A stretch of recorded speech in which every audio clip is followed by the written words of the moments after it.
Welcome live to Phoenix International Raceway in Phoenix, Arizona. The Grand American Rolex Sports Car Series, third round of the 2001 season. It's the Sun Automotive 200 tonight here at PIR. And David, it's a 1.5 mile road course, a stadium road course on the inside of the 1 mile PIR. Very difficult to set cars up for here, Rick, because that 10 and 11 bank turn really throws you out, flat out all the way around there for the SRP cars.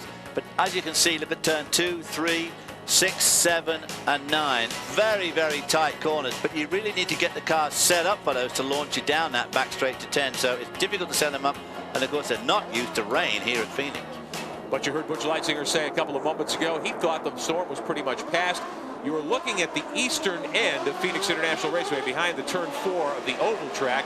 The storm clouds have moved in that direction, the storm moving west to east, so it could well be the end of the rain, and in fact, the track may well dry out quickly. Butch thought 20 laps, and you'd see teams coming in to put slick tires on. Let's take a look at our starting lineup. 27 cars, 55 drivers ready to do battle here tonight in the Grand American Rolex Sports Car Series. Weaver and Leitzinger for Rob Dyson's team on the pole. They're Riley and Scott Ford. John Field and Oliver Gavin for the Banana Joe's team in that Judd-powered entry. Didier Tays will start in the Kevin Doran machine in the second row. Jack Baldwin opens things up for the 74 Hunting Ranch team on the outside of row 2. Third row, Andy Lally, the first SRP2 category machine in the grid tonight, along with Paul Macy, Joe Field, and 17-year-old Clint Field in the other Banana Joe's entry. Fourth row, Patrice Roussel and Edward Cizianal in their Mater Norma machine. That's a prototype. Jeff Clinton and Mike Durand in the other car from the Archangel Stables, the 22. Fifth row for Robert Julian and Bruno St. Jackson, their prototype 2 Nissan Lola. Chris Bingham and Ron Johnson in the Celine. They won GTS at Homestead. Sixth row, Larry Schumacher, Martin Snow in that revived Porsche GT1 on the inside. There's Randy Post along with Kim Hiskey in the 15 car. They're the GT class pole sitters. Craig Conway and Doug Goad pacing things among the American GT machines in their Corvette. Stefano Buttiero and Philip Cullen in their Porsche GT. Eighth row, Rich Marzial and Eric Vesely will share that Dodge Viper, the former Chamberlain machine, and Tony Jennings and Terry Borchler will share the BMW M3 V8 powered car. Ninth row, Kenny Buff and John Levy. John Levy moving into the 11 car alongside Buff. They were the Daytona winners in that machine. Matt Drendel and Darren Law on the 81 will be on the outside of the 9th row. Also in GT, Spence Pumpley and Steve Ivankovich in their Porsche GT3R. Tom Miller and Jay Lehman in the Mustang in American GT. That's a new entry here this weekend. Mark Bunting and Chris Gleason will share Gleason's BMW M3, the 7 car in row 11. Bill Beilharz and Steve Lisa will share an Olds Aurora, the 84 in GT. Steve Marshall, Michael Schramm in the Porsche GT2 and GTS in the 12th row. Adam Merzon and Lynn Wilson in a GT3 RS, also in the GT category. Corey Friedman and Jonathan Fay have a Porsche RSR, the 14 car, starting in the 13th row. Ross Bentley, the Canadian veteran, and Brent Sherman will share car number 6, and Riley and Scott Ford in the prototype machines. Bill Lester and Joe Aquilani will share the number 32 GT machine. That car will start 27th. Now, one of the key cars that we want to watch tonight in prototype 2, one of the Archangel machines, the 21. That car will start the race from pit road. David, they've had to rebuild the gearbox of that race. What a terribly disappointing evening for these guys. Andy Lally set a really good time to get the pole in SRP2. And as you can see, the gearbox is still apart. These guys are going to be laps behind starting this event if they start at all. What a shame. Lally and Macy are the point leaders in prototype 2, ahead of their teammates in the other Archangel car, the 22.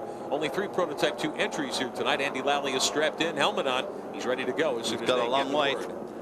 As you can see there, the track glistening. This is going to be very difficult these first few laps. I hope everybody keeps their head and that nobody tries to win this on the first corner of the first lap, because the entry to the first corner, we saw the track map there, but the entry to the first corner is very, very tricky. It's very high speed, and you come down the banking, and of course there's a transition from the slightly banked front straightaway to the flat turn 2 and 3.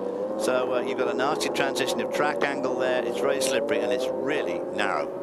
Up out of the backstretch of the oval. Remember, this is inside a 1 mile oval that's used by NASCAR and used by the Indy Racing League, of course. And these cars will race a lot of the oval. They'll run down the backstretch through turns 3 and 4, almost all the way down the front straightaway into a very tight turn 1. Well, they're just about to come up to it. The pace car lights are off as they come through NASCAR 4, turn 11 for us on this road course. This is going to be a very exciting start. There's a lot of cars out there, and they're going to be all piling down into that turn 1, and everybody's going to want to try and take the lead.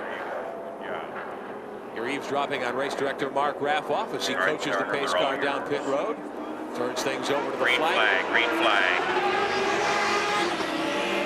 green is in the air. We're underway at Phoenix. Wow, and a great start by John Field, slashing across the front there of James Weaver. Side by side through the turn 2 area. That's somebody spun around. We've got a car off, and it looks like the Banana Joe's machine of John Field. I think he went into turn 2 too hot, David. Uh-oh. It looked like a pretty good start.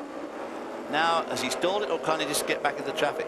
Boy, I think he might have stalled it. We saw his hands go up off the steering wheel. I think he does perhaps need a push. Meantime, Didier Tay is up in second spot in the 27 car. Jack Baldwin in the 74. And there's one of the other prototypes, Cizianelli in the 78, right there in the hunt early on. Wow, that's a good showing there by that Mader engine Norma chassis. Meantime, James Weaver has bolted to an early lead. Tay's in second, Robinson third, Cizianelli there in fourth. And look at him to the inside in the 78. He'll get by Robinson quickly for third spot, or rather Baldwin. Wow, he's got a lot better traction off that corner. I'm not quite sure what the tire situation there, but he came off that corner very much better than Jack Baldwin, who's certainly no slouch. So that was a good effort there. A lot of traction coming off the corner. And a race. Here comes Baldwin back again. Jack Baldwin to the inside, gets a good jump out of the fourth turn of the oval. Turn 11 on the road course, and grabs the spot. Superior power, I think, from that Judd V10. John Judd was here yesterday from England. These engines are made in Rugby, England. John was over supervising the Judd engine cars. There's 2 or 3 of them in this race. And he asserted himself over the Norma car there, but it's coming back on this infield. Let's take a look at what happened up in turn 2 as John Field had gotten the early lead, just got away from him, David. Just went in too deep, got all excited. I'm leading the race. Look, Mom. Oh dear, oh dear. Now I'm not leading the race. I'm right at the back of the race. I can't get the thing started either. Now, you weren't with us when we were at Homestead a few weeks ago, but in that race, John Field and Oliver Gavin led quite a bit of laps early on. The car wasn't up to it. They weren't able to finish. That's what cost them the race, I think, in large measure. The victory ultimately going to the 16 car of Weaver and Leitzinger for the Dyson team. And there you see John Field moving inside Terry Borchiller in the number 54, the Jet Engineering BMW. And the number 6 car there of Ross Bentley, who had a terrible weekend so far. They didn't qualify. They didn't set an official qualifying time. They didn't run at all yesterday, so running a lot better this evening. And here comes Field to the inside of Kenny Buff's AGT Camaro. Up into turn 3 of the oval. He'll work the high side, move by Larry Schumacher in the 99, that BMW, rather that Porsche GT1. Some of the BMW, some of the GT machinery battling a little deeper in the pack, the 14. Friedman and Fay in GT. Here comes Bill Lester in the Corvette, the black and yellow machine, and Darren Law, points leader in GT, working to the inside now of Borchiller down the main straightaway. And he gets the spot away. So Darren Law in the 81 gaining ground already. Borchiller coming back a little bit, and no, not looking quite so good through turn as they go into turn 2. That turn 1 and 2, it's just a long corner, very difficult because you've got to brake as you're going around a pretty sharp corner, turn 1 into turn 2, so it's not an easy place. And Borchiller at the moment not having a lot of luck with his BMW, just may not have the right setup for the rain. Now the 32, that Corvette that you see in action, did not practice or take a qualifying time yesterday. They did run the car on Thursday. Bill Lester starting the car. Stu Hayner and John Heinrichsey will also share driving duties in that machine. So you've got 3 drivers of excellent skill levels, and they have moved up 10 spots. That is a strong driving team in that car. Borchiller to the inside, the 14 involved in the mix there too. Meantime, your leader is James Weaver in the 16 car. Weaver has just driven off into the, well, you can't really call it a sunset here tonight at Phoenix because we are under cloudy skies. But Weaver about 6 seconds to the good right now over Didier Tays, who is in second spot in the Kevin Doran Judd body, the Judd engine Crawford. We'll be back with more at Phoenix in just a moment.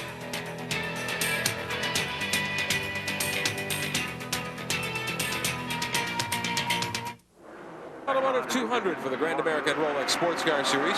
We'll show you how things stack up in the GTS category after just 5 laps of 134 tonight. Chris Bingham, your leader in the Celine S7R, that number 5, that beautiful white machine that dominated and won the category at the Nextel 250 at Homestead a couple of weeks ago.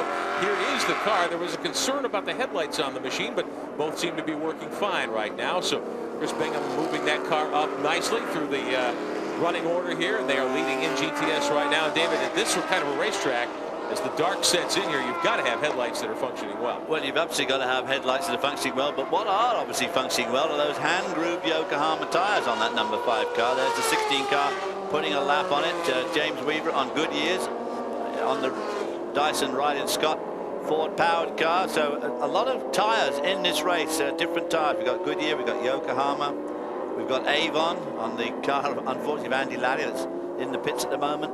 But James Weaver really putting the hammer down here just a few laps ago. We've got trouble. Baldwin got second spot. The other Archangel machine has spun. That's Jeff Flynn in the 22, and he is a sitting duck. He's right in the middle of the racing groove there. Jeff Flynn and Mike Durand will share that car. Clinton starting the car tonight. Of course, under Grand Am rules, you do have teammates, and everyone gets a chance to drive. We're hearing 2 pit stops will be the norm tonight. A 3-hour timed race, 200 miles, 134 laps is the prescribed distance here. Talking about the 5, the Saleen machine, there was a concern about the headlights. Sandy Hang, what's the situation in their pit stall? Well, they're not concerned about the headlights at all over at Saleen. In fact, they're extremely happy. They radio back, Chris, is those those Yokohamas just 2 hours before the race starts they had designed. The intermediates are working fine. They're very pleased with how it's handling right now. So Chris Bingham doing a great job in that 5 car. That car was so fast in the dry and the heat at Homestead a couple of weeks ago. We expect great things from that team all season long. Meantime, toward the front of the pack, there's been a change of position for second spot. Didier Tays had the position. Look at this. Jack Baldwin has taken the 74 hunting range machine to second. Meantime, the Viper, the 56 car, has spun and gone off the racetrack. Coach Marziali will try to get that car refired. Looks like he stalled it by the way those lights are flashing. That's disappointing. That car in the practice this afternoon was very quick.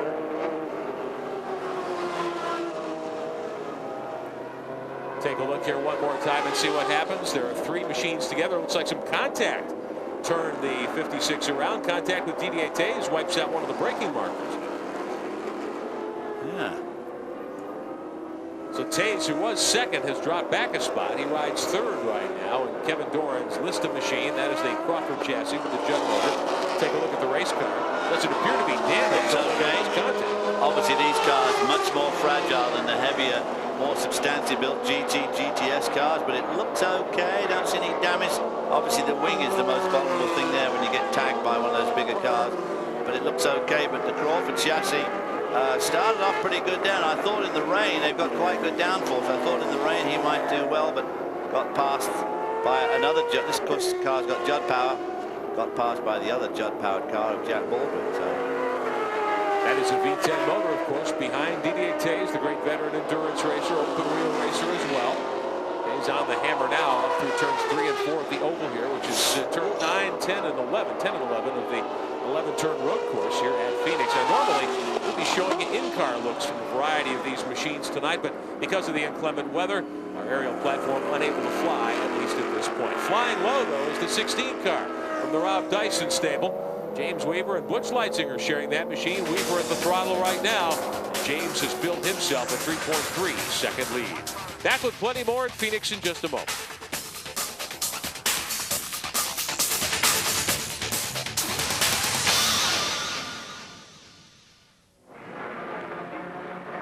But this man here, Jack Baldwin, I tell you what, he is rocketing along. He's cut the lead to Weaver. He's only just over 2 seconds behind Weaver, which really is extraordinary in these conditions. I would have thought Weaver, with more experience in this type of racing and these type of cars, would have been whistling away into the distance, but not so. Baldwin started 4th tonight, moved to 3rd, just picked off Didier Tays a while ago for 2nd, and he's closing in on the leader. And Jack says running this race on a Saturday night is kind of like a short track experience. This is a lot like, to me, a short track Saturday night, late model sportsman race, because the laps are so quick. The traffic situations are so intense. It happens, everything happens really fast here, and there's no time to rest. I mean, you are just going. And it's a lot like when I ran half mile, late model sportsman. I mean, there's always something going on. You never cruise. Well, he's not cruising at the moment. He is flying. Jack Baldwin trying to chop into the lead of James Weaver.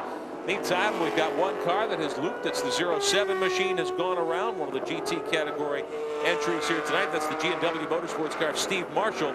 Michael Schramm will climb in a little later on.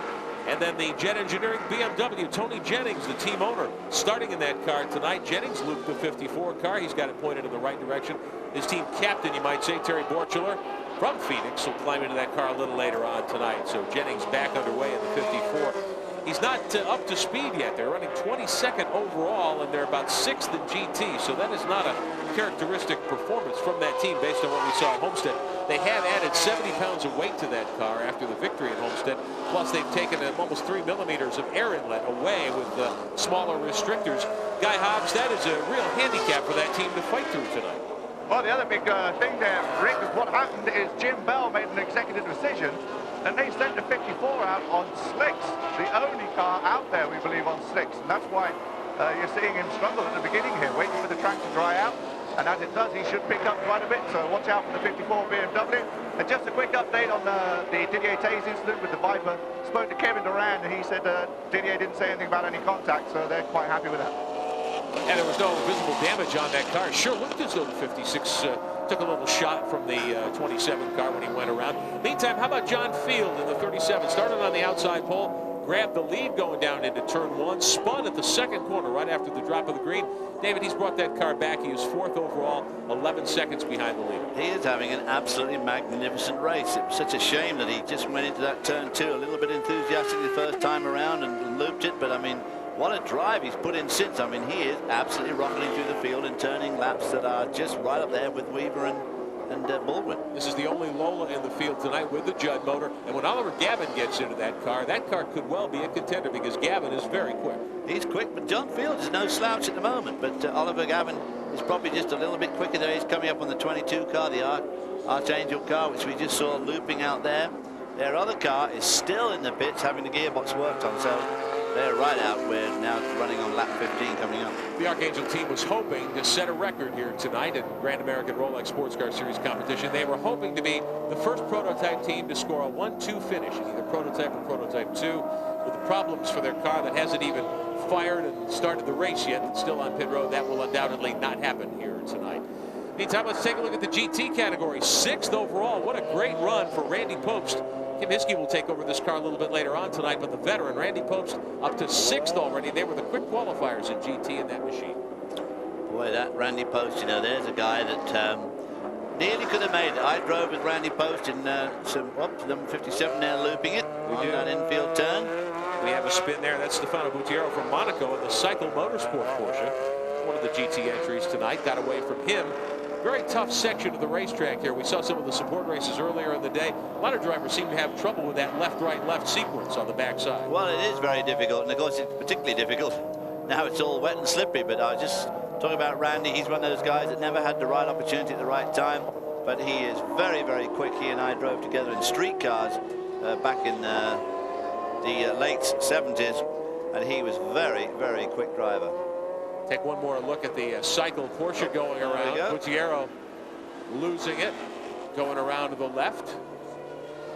As he made that little right-hand turn in the middle section of the course. And now trouble for the Fliss Motorsports That's Corvette. Obviously been off somewhere too by the look of it. I think that car was on the pole, the 09 car was on the pole. And they were running up solidly in the top 10. Looks like they must have spun earlier on and kept going too long. Greg Conway and Doug Goat sharing that machine to Sandy Hamm. And you can see why it's probably overheating. Look what they've got in their vent stuffed up underneath.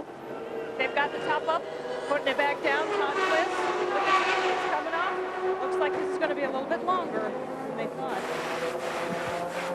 Yeah, that was a mistake. They obviously spun that car, went through the grass, did some mowing of the grass, and a bit unfortunate, really. Not a lot of grass around this track, and a lot of sand, but not much grass. And they've obviously filled the radiator up and kept going, and now it's overheated, and that could have done some lasting damage.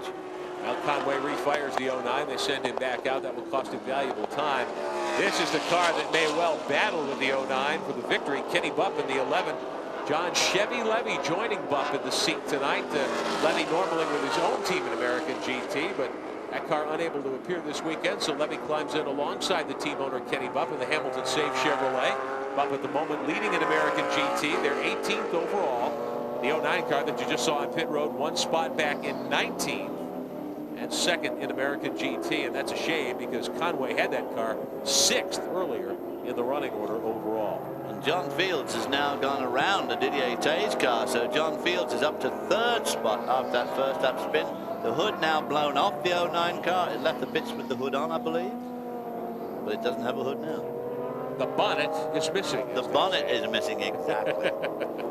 James Weaver, there he is. You've taught me a few things over the years. James Weaver is still the leader in the 16 cars. We watch Craig Conway, obviously not up to speed in the Team Flitz Chevrolet Corvette. And Jack Baldwin up through the gearbox on the backside of the racetrack, second overall, but seemed to be slow out of that corner that time, David. We'll see what the interval is. The track is drying out.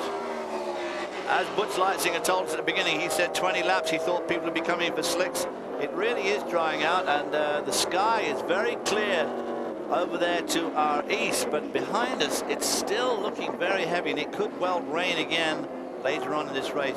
But of course at this stage it is only damp, and of course that's not very good for the wet weather tires. You've got to start looking for water to keep the heat down. Yeah. And of course they wear quick, and then he looked like he had a bit of traction problem. Leaves that traction control we're talking about in Formula 1. Jack Baldwin, of course, a veteran, former Trans Am champion, former GTO champion.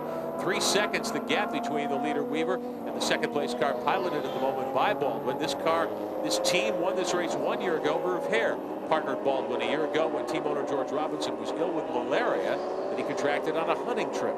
George is in good health, feeling great, planning on running strongly here tonight, trying to win this event and score the first victory of the season for his 74 Ranch Resort team.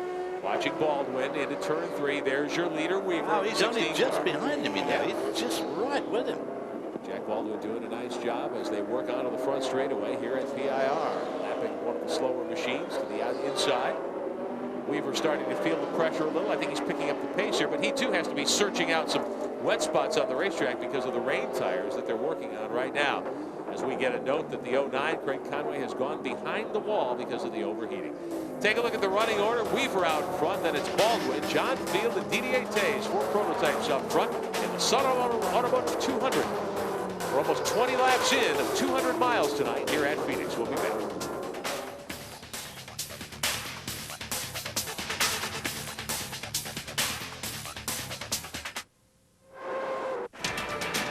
When you come to the Valley of the Sun, this is what you expect to see. Sunshine, blue skies, and warm temperatures. And that's the way it was the first couple of days of this Grand Am Rolex Sports Car Series weekend here at Phoenix International Raceway.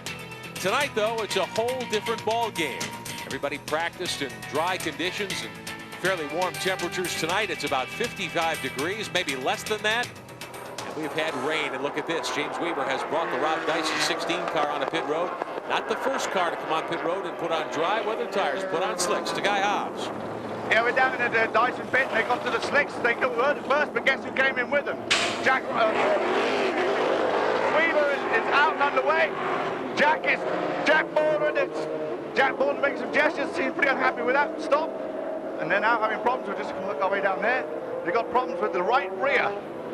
The right rear. Oh, sorry, the left rear. Oh no! Whoa! Such a slick pit lane, oily, and then all the water on top of it. And it slid the back end and it came close to the wall and pinned the mechanic up against the wall and the tire. So they had trouble with that left rear, and a very upset Jack Baldwin is now rejoined. Yeah, you saw Jack slapping his thigh there, and you can see, of course, when you're on slicks, you can see the stickers on there. I tell you, when you go out on cold slicks on a cold, wet track, for a couple of laps, you think you've made the most terrible, terrible mistake. It is absolutely awful. They weave all over the place. They follow every crack in the road. And as you can see, he's taking it very cautiously there. But they'll come in a couple of laps. But it does take some getting up there. Meantime, John Field is back out in front in the 37 car. Now, remember, that car led a lot of laps at Homestead several weeks ago in March. Field had spun on the first lap here tonight after taking the lead down into turn 1. Here he is around the outside of Darren Law on the 81, the Porsche. Not much of a dry line, is it? I mean, it still looks pretty damp to me, but of course, damp slicks okay in the damp once the heat's in them, but it takes a lot of getting in there, especially when the temperature's 54, which you certainly don't expect here in Phoenix. Field very patiently working his way around Law, and now up onto the oval part of the racetrack here at Phoenix International. Watching Jack Baldwin, he's an old friend. We've watched him compete successfully for so many years in all different forms of road racing. Jack is not the most patient race driver in the world, and to see him slam his hand on the steering wheel in frustration there, makes you think that perhaps they may struggle a little bit here tonight as well. They were running very strongly early, and now Field is going to bring the 37 onto pit road, probably for slick tires as well. Teams starting to decide. Remember what Butch Leitzinger said at the top of the broadcast, 20 laps, teams will be coming in for slicks. It's now lap 22, and some of the front-running teams are indeed doing that. To Sandy Hang on pit road. Well, right now, John Field is coming in. They are putting on thicker slicks in this change. They said, you know, early in the race, he spun it around. It was just a moment where he got a little bit of water on the track. They said he's got it back together now. They're also taking on fuel. See, they move around. Thicker slicks. They pull it. He's almost ready to be. Oh, it's stuck. They've got a problem. Oh, he's down. Costly delay for the Banana Joe's team. Had trouble getting the car down off the air jacks, I think, there, and getting it rolling once again. But here comes John Field down pit road, the very narrow pit road entrance. You can see it snaking, just even going down pit road there. You know, they weave something horrible when you're on the wet to start with. So the Banana Joe's Lola back underway. They were leading the race when Field brought the machine onto pit road for slick tires. And that will put Didier Tays on the point now, and they listed Doran Crawford. I must say, it still looks barely dry enough to put slicks on. Didier Tays, of course, he knows what the weather's going to do here because he lives just a couple of miles down the road in Phoenix, or Scottsdale rather. And he decided to stay out there on the wets, and I would have thought that somebody would have stayed out on the wets to see just how their lap times compared with the guys that have put the dries on before they make the decision, because you've got the time to study it at least for a couple of laps before you leave it too late. And look at this, John Field has spun the 37 one more time. It's very, very difficult. Now he's in that grass, so he needs to make sure that his air intakes haven't got blocked up with grass. And of course, the other issue is when you spin like that in that part of the racetrack, you can cut a tire very easily because there's a lot of rocks over it. Now the tires aren't hot yet. When you spin and when they're hot, of course, you go and you pick up bits of gravel that get stuck to the tire. You won't be in that stage yet. Oh, he's going around the outside of this car, or trying to go around the outside. Looks as though he got on the brakes, and that caused him to upset the car. See the thing weaving before it went around? Now he's probably put a couple of flat spots on those tires, which he could do without it. Into the grass. See him digging up the grass there? No, absolutely. Which not necessarily a good situation for the 37 car, so we'll keep an eye on that. But of course, with the air intake on the side there, he'll probably be okay. But you see the sticker's not even worn off that left rear tire yet. Yeah. As you said, cold tires, cold slick tires on a track that's still plenty damp. And of course, this is predominantly a left-hand circuit. Most of these guys, most of the tracks they go to, Mid-Ohio, Watkins Glen, you know, obviously they're right-hand tracks. This one is a left-hand track, so they're really going backwards to what they usually do, so you need to do some chassis adjusting there. So the pit stops for slick tires have shuffled up the running order at the top of the field here in the Sun Automotive 200, Phoenix International Raceway, the Grand American Rolex Sports Car Series, live on Speed Vision. There's the 09 that was leading American GT, Craig Conway, Doug Goad in that machine. Conway piloting the first stint here tonight, and Conway is quicker. He gets by Field going down into turn 9. Well, Craig Conway, of course, is still on the wets, and at this stage, maybe John Field is thinking, I might have made a mistake. I perhaps should have left it for a couple of laps. It'll be interesting to see how the times compare now. And this is your lead car, Kevin Doran's listed Doran machine, the Crawford with Judd Power. Didier Tays out in front by 25 seconds over James Weaver. Weaver has stopped to change tires. The 27 car, Didier Tays, has not yet stopped. We'll be back with plenty more. Welcome back live to Phoenix. A reminder, tomorrow night, catch up on all the motorsports news of the weekend. Bob Barsha and I will have Speed Vision News Race Week for you tomorrow night from our world headquarters in Stamford, Connecticut, 7:30 Eastern, 8:30 Pacific every Sunday night, right here on Speed Vision. We're at Phoenix International Raceway for the Sun Automotive 200 tonight, the Grand American Rolex Sports Car Series, third round of the 2001 season. Didier Tays with a great drive so far. He struggled in the first few laps, but David Hobbs, that team, Kevin Doran's group, they seem to like these track conditions. Well, Tays has got a good lead builder. Kevin Doran didn't come down in the last shower, and we hear that might be the last shower too, by the way. But I think that it was a terrible mistake for Baldwin and especially for John Field to come in and change without just waiting to see how James Weaver reacts to it. And the fact is that Didier Tays is still going quicker than anybody, a lot quicker now, on those worn out or wearing rain tires, so that they've been pretty clever there. They've waited to see, and they're not losing anything. In fact, they're picking up about 2 seconds a lap, so he can afford to do that for a lot. And if he keeps on doing that, he'll be able to come in and change tires and still stay in the lead. Now, we were hearing before the race 2 stops would be pretty much the norm for all the teams tonight. They do, of course, need to make the driver changes. About 45 laps would be the pit window, but with the tire change, that's all been thrown out of whack tonight. Many of the teams changing tires at the 20-lap mark tonight. Tace from Phoenix certainly likes this layout. One of the things he likes about this is the lighting situation here. No stadium lighting here like you have at Daytona or Charlotte. DDA says this lighting is perfect. Well, it was quite good. You know, they put some light, you know, in the infield to show the apex and everything. But of course, Daytona, it's very bright. Maybe sometimes you don't have the feeling of a night race at Daytona, but here you get more a feeling. You know, the infield is darker, and I think it's just perfect. So far, it's been a perfect night for DDA Taze and that team. Freddie Leinhardt will take over a little later on. There you saw Taze squirrely just a bit, coming out of turn 9 and down the back straightaway into the 3rd turn of the oval, which is turn 10 here.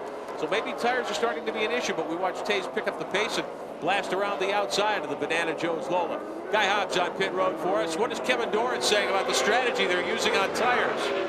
Well, obviously Didier likes the lighting, likes racing at night, and Kevin, he's obviously quite happy with those tires, as you are right now. You notice that the times are still pretty quick up there, and they're not getting worn yet. Yeah, the Yokohama rain tire is pretty strong, and we're able to stay on it a little longer than the other guys.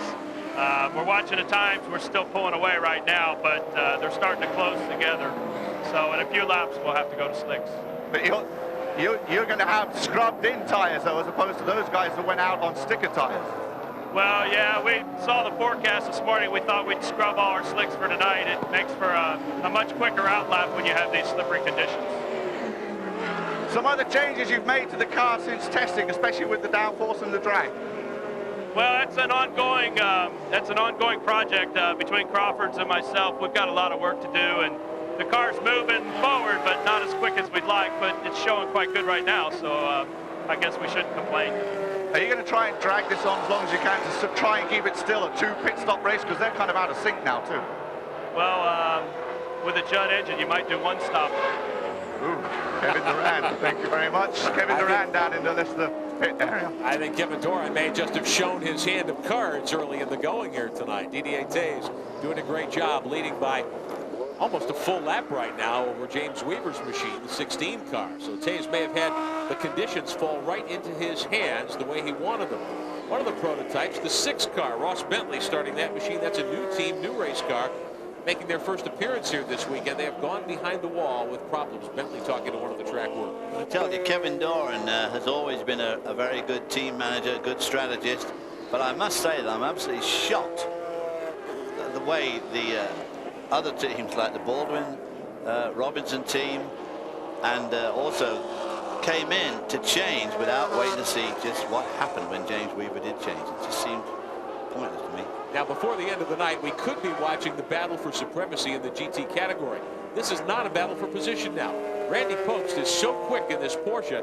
David, he is up to 5th overall, and he's closing the gap on John Field in the 37 for 4th spot. He will whip around the outside of the 14, put them another lap down in GT. Well, again, the 15 car hasn't changed his tires, and obviously John Field is finding a terrible struggle on this damp track.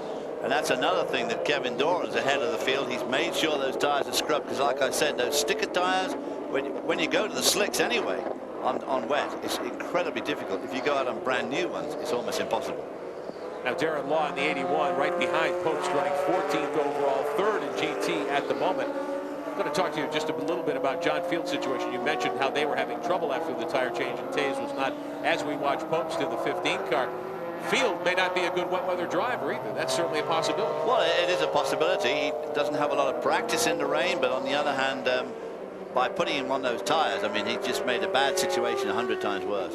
And So Randy just having a tremendous run here in the 15 Porsche. Popst is 4th, making 5th right now, trying to track down the 4th place car overall. John Field in the 37 as we watch some of the GT machines do battle. Here is John Field in the 37. Back up to speed now in that Lola after the tire change to slicks. He's worn the stickers off that set of tires, so he seems to be back up to pace now. Sitting 4th. He is 1 lap down to the leader, Didier Tays, right now, about 40 seconds behind the second place car, that of James Weaver. So things are starting to settle down here in Phoenix. The rain has stopped. The track is dry. 32 laps are on the board in the Sun Automotive 200.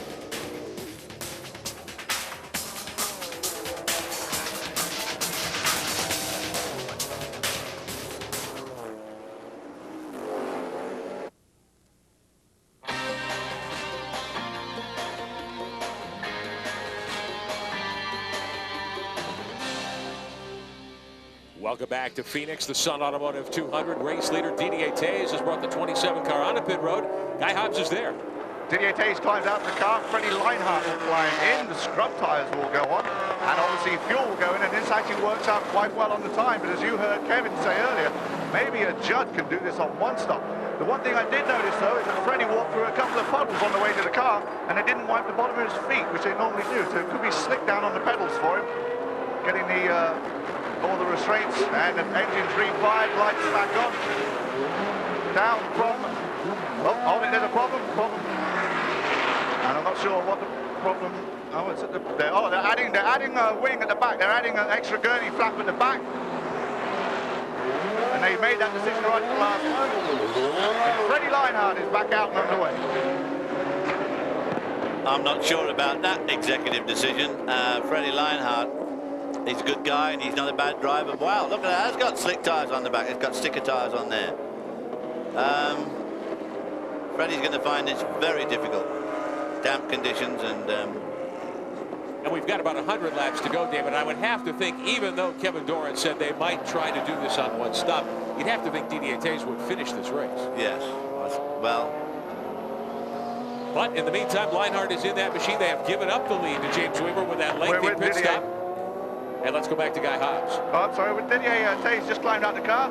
Didier, we're talking about A, the possibility of doing this race on one stop, but B, first of all, that first stint, obviously the changing conditions, and you guys were able to stay out there a little bit longer than both James and Robinson. Yeah, I think one stop, it's really tight. I mean, I think we were missing 5 laps to do that, and we didn't have any yellow yet, and we preferred to stop. It was the right time to put Freddie in the car. I was a little bit loose, especially on the banking, and I think we decided to stop because the other guys got to start to go quicker with the slicks, and we put a little bit more rear downforce to balance the car back like it was yesterday. And so far, we're maybe not the fastest, but I think the strategy paid off a little bit. How are the conditions on the track as far as out on the infield area? It's going to be covered in rubber, sand, rain, oil. Well, it's not too bad, actually. It's just very greasy, but no, everybody used a fair line, and the traffic, of course, is difficult, but no, it's not that bad. All right, thanks, Didier Tays. I think it's pretty bad to me. And I'll tell you what, John Fields is really up to speed again now. John Fields cracking off some laps equal to James Weaver. So Fields obviously has got used to conditions. Field is second, but here's your leader, James Weaver, back out in front after that pit sequence involving the driver change for the listed Doran team. You just saw Didier Tays speak about the situation and the strategy they've employed. They look like they had things going their way, David. They playing things obviously a little differently than what Kevin Doran hinted at. I would suspect they would do a second stop, and they probably will save those scuffed tires for later in the evening. Well, they certainly won't leave Freddie Leinhardt in for the rest of the race with 100 laps left to go, because he would lose far too much time to someone like James Weaver and Butch Leitzinger. Meantime, let's take a look at the Prototype 2 category. Your leader is the Porsche House Racing 89 car. Robert Julian has started that machine tonight. Bruno St. Jacques will join him. This is a Canadian team, a Nissan with a 6-cylinder Lola, as are all the cars in this category, powered by Nissan. There are a couple of other chassis manufacturers involved in the Prototype 2 category, but tonight only 3 entries here. The Archangel team, they were expecting to have a very strong run tonight. The 21 car is back on the racetrack after that gearbox problem they discovered right when they came out to run the reconnaissance laps before the drop of the green tonight. The Archangel team doing yeoman service to put that car back together and get Andy Lally up onto the racetrack. One car has spun outside turn 2, and there we get a look at Lally in the Gemstar, number 21. They are 36 laps down, and he is going to wave the 89 of Julian to the inside and let him go by. So that's a major disappointment for Andy Lally from East Northport, Long Island. Hoping for a good run and another victory here tonight. Lally and his teammate leading this category points-wise in the season-long championship battle. Look at this. Leinhardt has spun, and Kenny Bupp has spun as well in the 11 car. Freddie Leinhart gets it back underway down the back straightaway. Looked like trouble going into turn 9 there. We see Bupp at speed now as well. Try to take a look another time if we can and see what happened. It looks as though there's some bodywork damage to the left front corner of the number 11 there, that Camaro. Yeah, it's definitely dinged in there. The headlight seems to be okay, but a bit of damage below that. Doesn't look too life-threatening, though. John Levy will share that car tonight. We watch some of the GTS machines. There's the Celine car going to the inside of Larry Schumacher. And there's the tangle. Oh, Schumacher almost got into it there. As you see how that happened, it looked as though Leinhart went around and Bupp just slammed on the brakes and touched him ever so lightly. Well, don't know what led up to that spin, but certainly that is what appeared to have happened. As we focus in on Kenny Bupp in the 11 car, they were leading American GT earlier. We'll take a look at the score sheet for you. They are still out in front in American GT, 16th overall in the 11 car. Dick Greer helped Bupp win that category during the Rolex 24 at Daytona. Meantime, here is the Celine entry. Ron Johnson will take over this car from Chris Bingham a little bit later on. The 5 car, 8th overall, and they are the leaders in GTS by a wide margin over Larry Schumacher and Martin Snow. They're 2 laps ahead unofficially right now over Schumacher and that Porsche GT1 machine. As we watch, Bingham just put some good laps on the board here, very comfortably in the top 10 overall and leading comfortably in GTS. Leinhart is right behind him right now in the Doran Lista machine, the 27 car.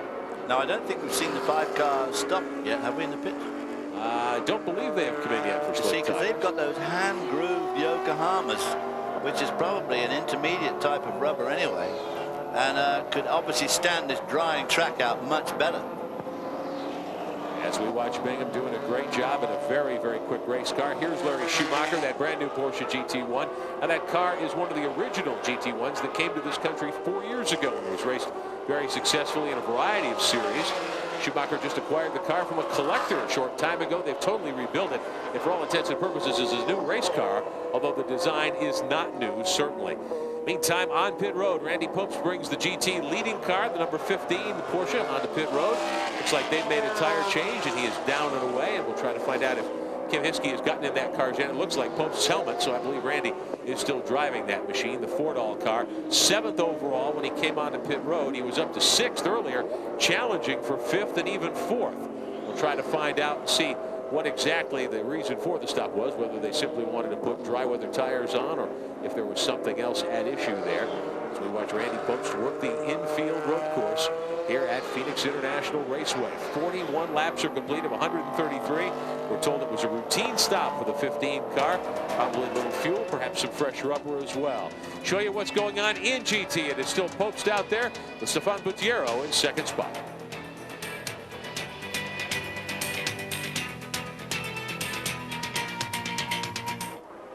Watching the cars circulate here at Phoenix International Raceway, the Grand American Rolex Sports Car Series, 3rd round of the 2001 season. Ira Gunzer with David Hobbs, Guy Hobbs and Sandy Heng on pit road for us tonight, and we are glad you are with us live here on Speed Vision. Your overall leader is once again James Weaver. They have sifted their way back to the top of the charts. They've just put Jack Baldwin's machine a lap down, and it looks as though Weaver is just going to lap by the GT leader at the moment. The 57 car goes a lap down. That is the car of Colin and Buffiero. They went a lap down. They took the GT lead when Randy Popes went out of pit road just a few moments ago, and that car has just gone another lap down. Stefano Buttiero and Philip Collins sharing that car. Buttiero from Monaco is at the wheel right now, and they are sitting in 7th spot overall. Randy Popes back to 8th overall. They're 3 laps down to the leaders. Sandy Heng, you watched that pit stop that Randy Popes made as we watch Jack Baldwin get right up underneath Buttiero's back bumper in that Porsche. What did they do when Popes brought that car onto pit road? Well, that was a routine stop. They did exactly what they wanted. He drove the heck out of those wet tire setups. He's now got slicks on. They did not make the driver change. Popes is still in the car. Kim Hiskey is going to be waiting her turn. And now who is in is the number 5, Celine. The GTS leader is in, and you can see they're making a change. They, as well, are getting rid of their wet tire setup, putting on slicks, getting ready to go out. They're also going to be making a driver change in just a moment. Chris Bingham will be getting out of the car. Ron Johnson will be getting in. And you remember we talked to you at the start of the race. This car has not been in competition in the rain with the wet setup, but they had tested in the wet. They're feeling pretty good about it right now. I talked to the crew. It appears to be routine at this It looks like it's jammed.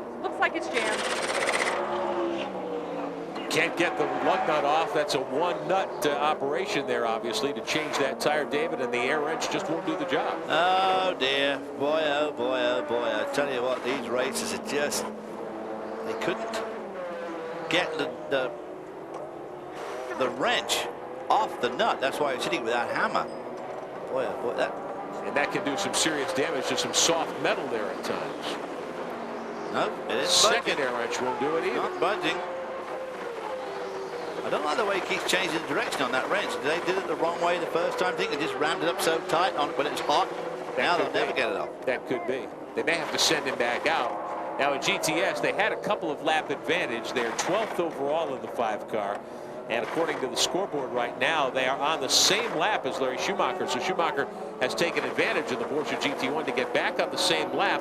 And he is about perhaps to take over the lead in GTS as we watch some of the prototype machines move by Schumacher in that beautiful yellow machine. They need to put that car back down on the ground, stand on the brakes, and get a very long bar if they want to get that nut off. Spoken like someone who's had that problem before.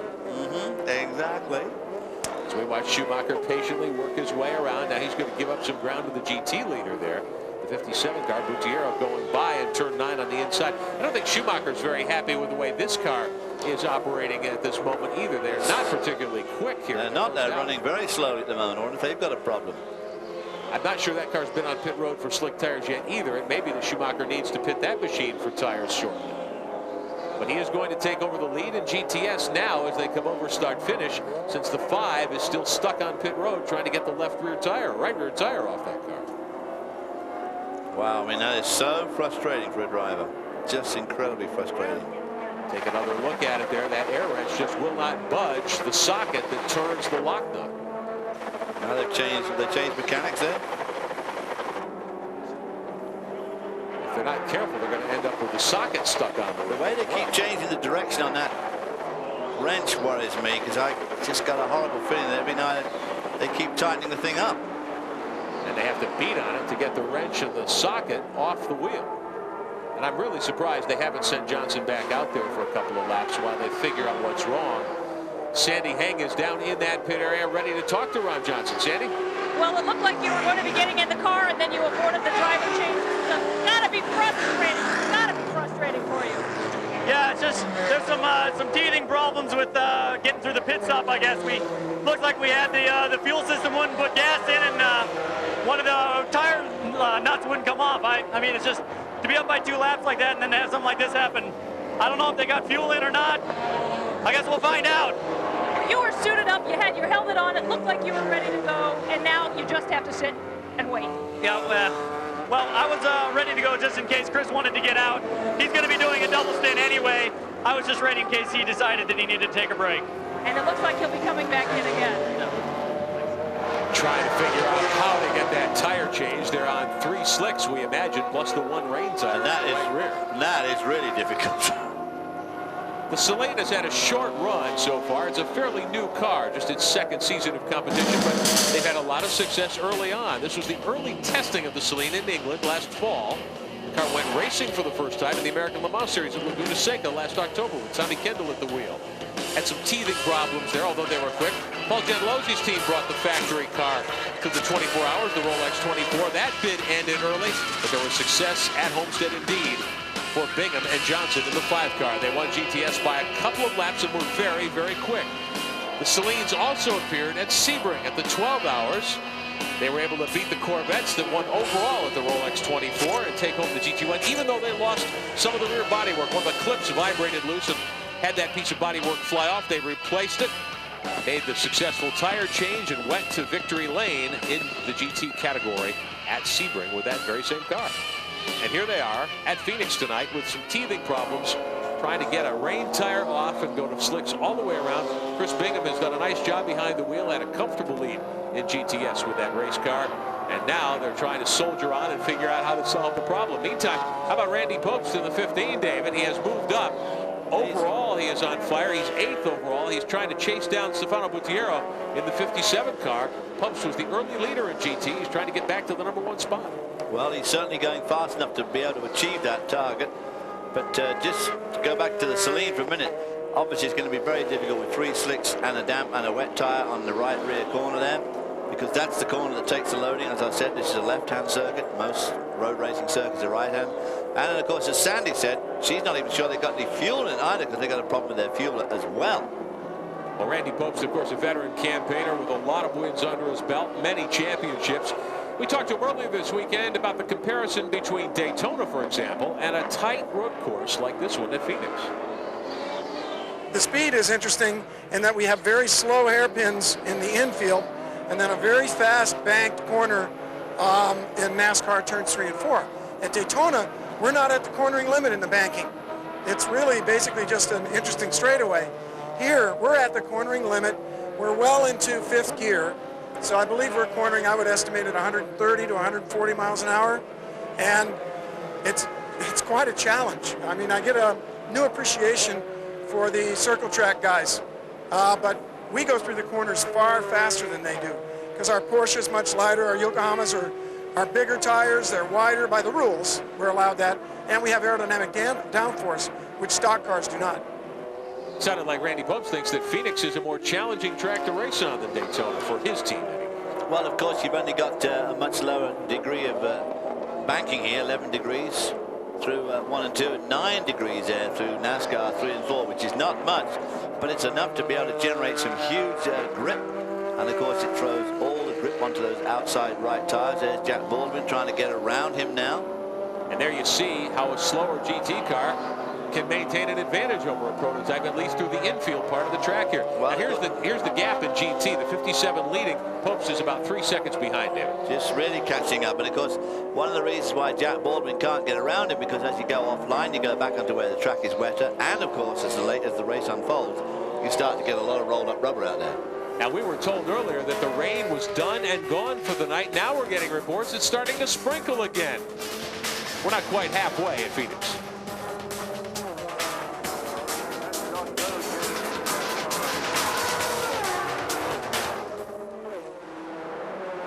And we will show you just what happened a moment ago. The tight battle between these two Popes have been reeling Gutierrez in, and there's the pass coming up onto the backstretch 1 lap ago.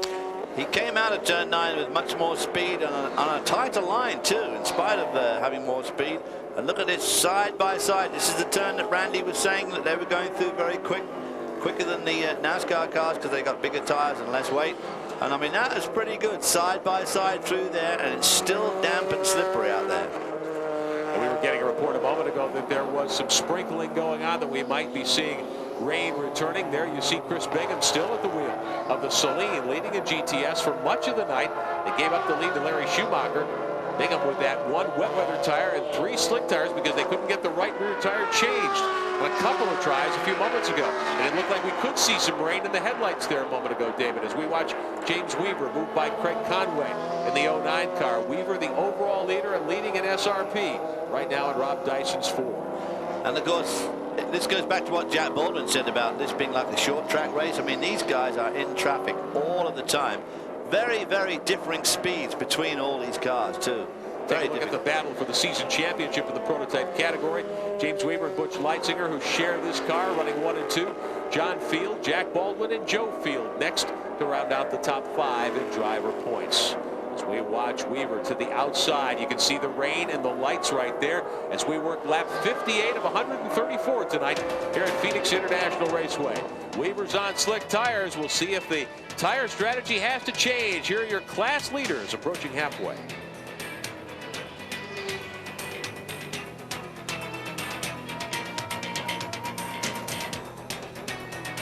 Let's continue to cover the story on pit road, as these teams are going to have to change their tire thinking, I would imagine, completely. Guy Hobbs, what are you hearing at your end of the pits? Well, we're at the Jet Engineering, the BMW, the V8, of course, the 54 entry, and they were all laid out for their pit stop. They said 1 more lap to go. But then they called it to Tony Jennings and said, stay out, keep out there as long as you can. We're going to wait and see what's happening with this weather before we put Terry Borscheller in there and decide what tires we're going to put you on. It started to come down a little heavier, but it seems like the rain has slowed up a little bit. But obviously at this point we can't see any clear skies anywhere, and so no one's really quite sure what to do at the moment.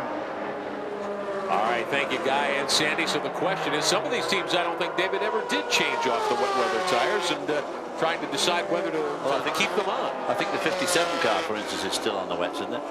I believe so. Let's take a look meantime at Darren Law on the 81. He is the overall points leader in GT, but they're only 12th in the running order here tonight, and they're 4th in GT. So Law and his teammate Matt Drendel working in the 81 car tonight, and they need a good run certainly this evening. Drendel started the car. Darren Law is at the throttle right now, that Porsche. That's a very strong team, the G&W Motorsports Porsche Group. The Motorola sponsorship on that car. And I'm really surprised they haven't shown much speed yet at all. Meantime, on pit road, one of the contenders for the overall victory, the Kevin Doran listed team. Another driver change, Guy Hobbs. Down there, they obviously decided to get Freddie Lineout out of the car and get Didier Taze, the expert, back in with this rain coming down. And they are putting, looks like they're putting intermediates on. The jacks go back over. Trying to get Didier settled in the car. Having a problem with his belt there for a second. Another extra gurney flap going in at the back too. So adding even more downforce than they had on before. Didier trying to get this fired up there. And they are back out underway. So a good stop for the Duran team, although slight problems with the belts there. Meantime, the 28 car battling for 4th with Taze and Leinhardt. This is Joe Field and Clint Field. They're doing a driver change. They've gone for fuel and tires as well. Clint Field hops in the 28 car. This is a Riley and Scott with Ford power. And Field is down and away. Now you can see there is some rain going on. You can see it in the headlights of the race cars, David. But nobody seems to be wanting to put wet tires back on. That rear wheel looks loose to me. Look at that right. Sure does. Looks as though it's wobbling significantly. Oh, it does. Or is it just a slightly bent rim? They have a bent rim on the outside. That's not a good situation. Well, if it's a bent rim, it'd be bad enough. But if it's loose, which I suspect it is, doesn't look right, does it? No. And it is raining.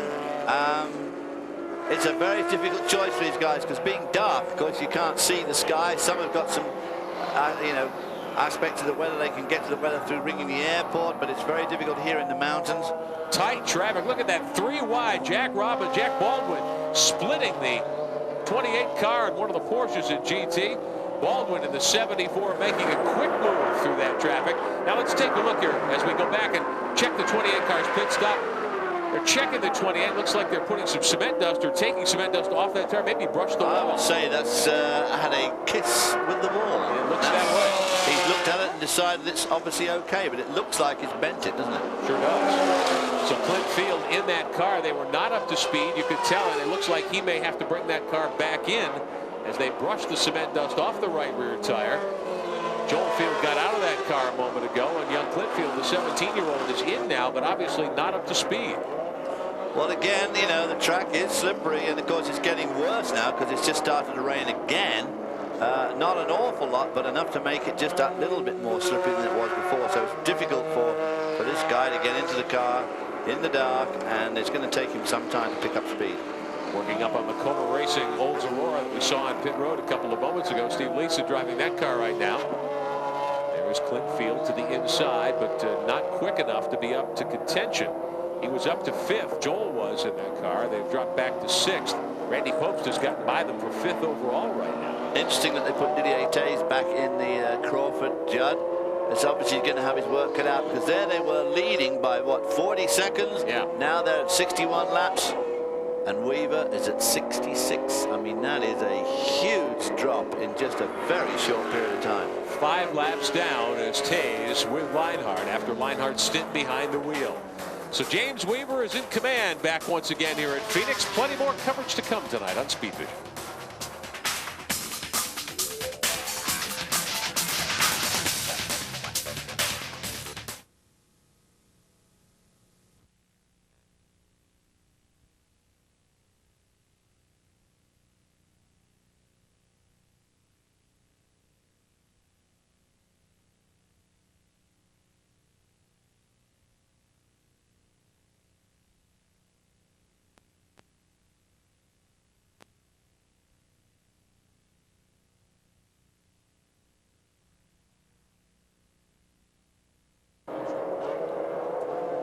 Back live at Phoenix International Raceway on Speed Vision. The Sun Automotive 200 tonight.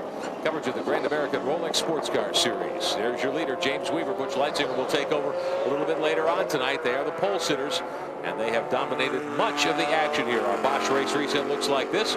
Weaver's averaging 82 miles an hour out in front of the 16 car. They've run just over 100 miles. We're just past halfway.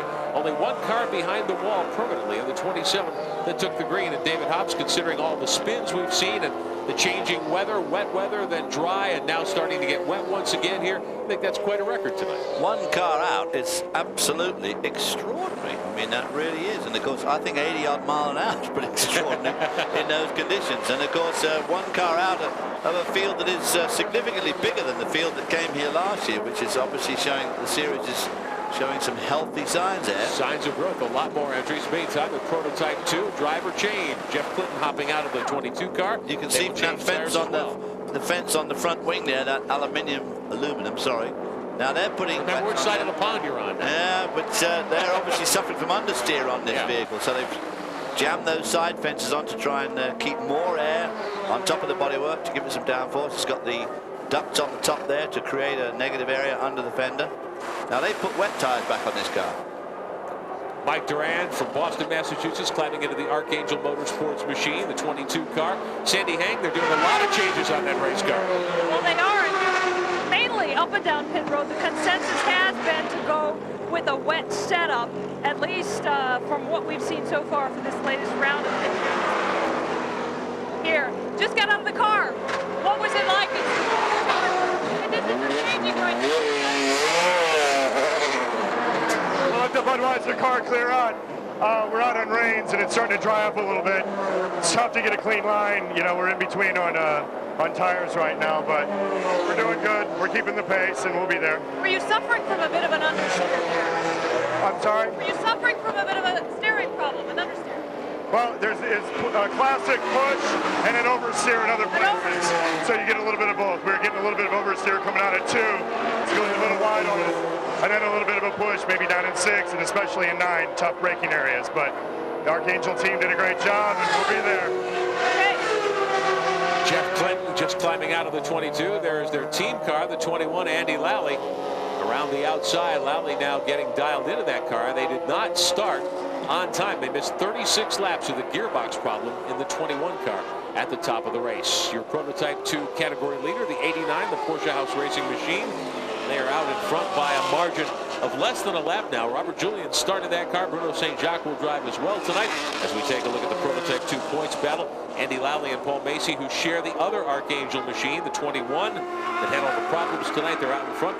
Rich Grupp, who's not here this weekend, and Bruno St. Jacques tied for third in the point battle. St. Jacques will share the 89 car, as we mentioned, with Julian, who started that machine tonight. And those two cars are running in the top 10 just at the moment. Julian out there in 9th spot, and the pit stop and driver change for the 22, dropping them back to 13th. Meantime, Terry Borchler, Tony Jennings, the BMW, the 54 on pit road to Guy Hobbs. Well, they held off the decision as long as they could. The rain slowed down. It turned to sprinkles. They decided to bring in Tony Jennings, who's had this car out on slicks since the beginning of the race. And now they put on a new set of slicks. They decided that's the way to go. Terry Borchler, who of course became a proud father of a young boy over the weekend, gets in the car. It looks like we're having trouble with the net on the driver's side. It's in now. Checking the lights, checking all systems. All systems are go. Terry Borchler will rejoin. Jim Bell weighs him out, and you can see him get a big slide as he pulls out of the pit there. So for the 12th place overall car, makes that stop and goes out on the slicks. So new tires for Terry Borchler. He is the house pro for this team, the Jet Engineering Group out of San Antonio, Texas.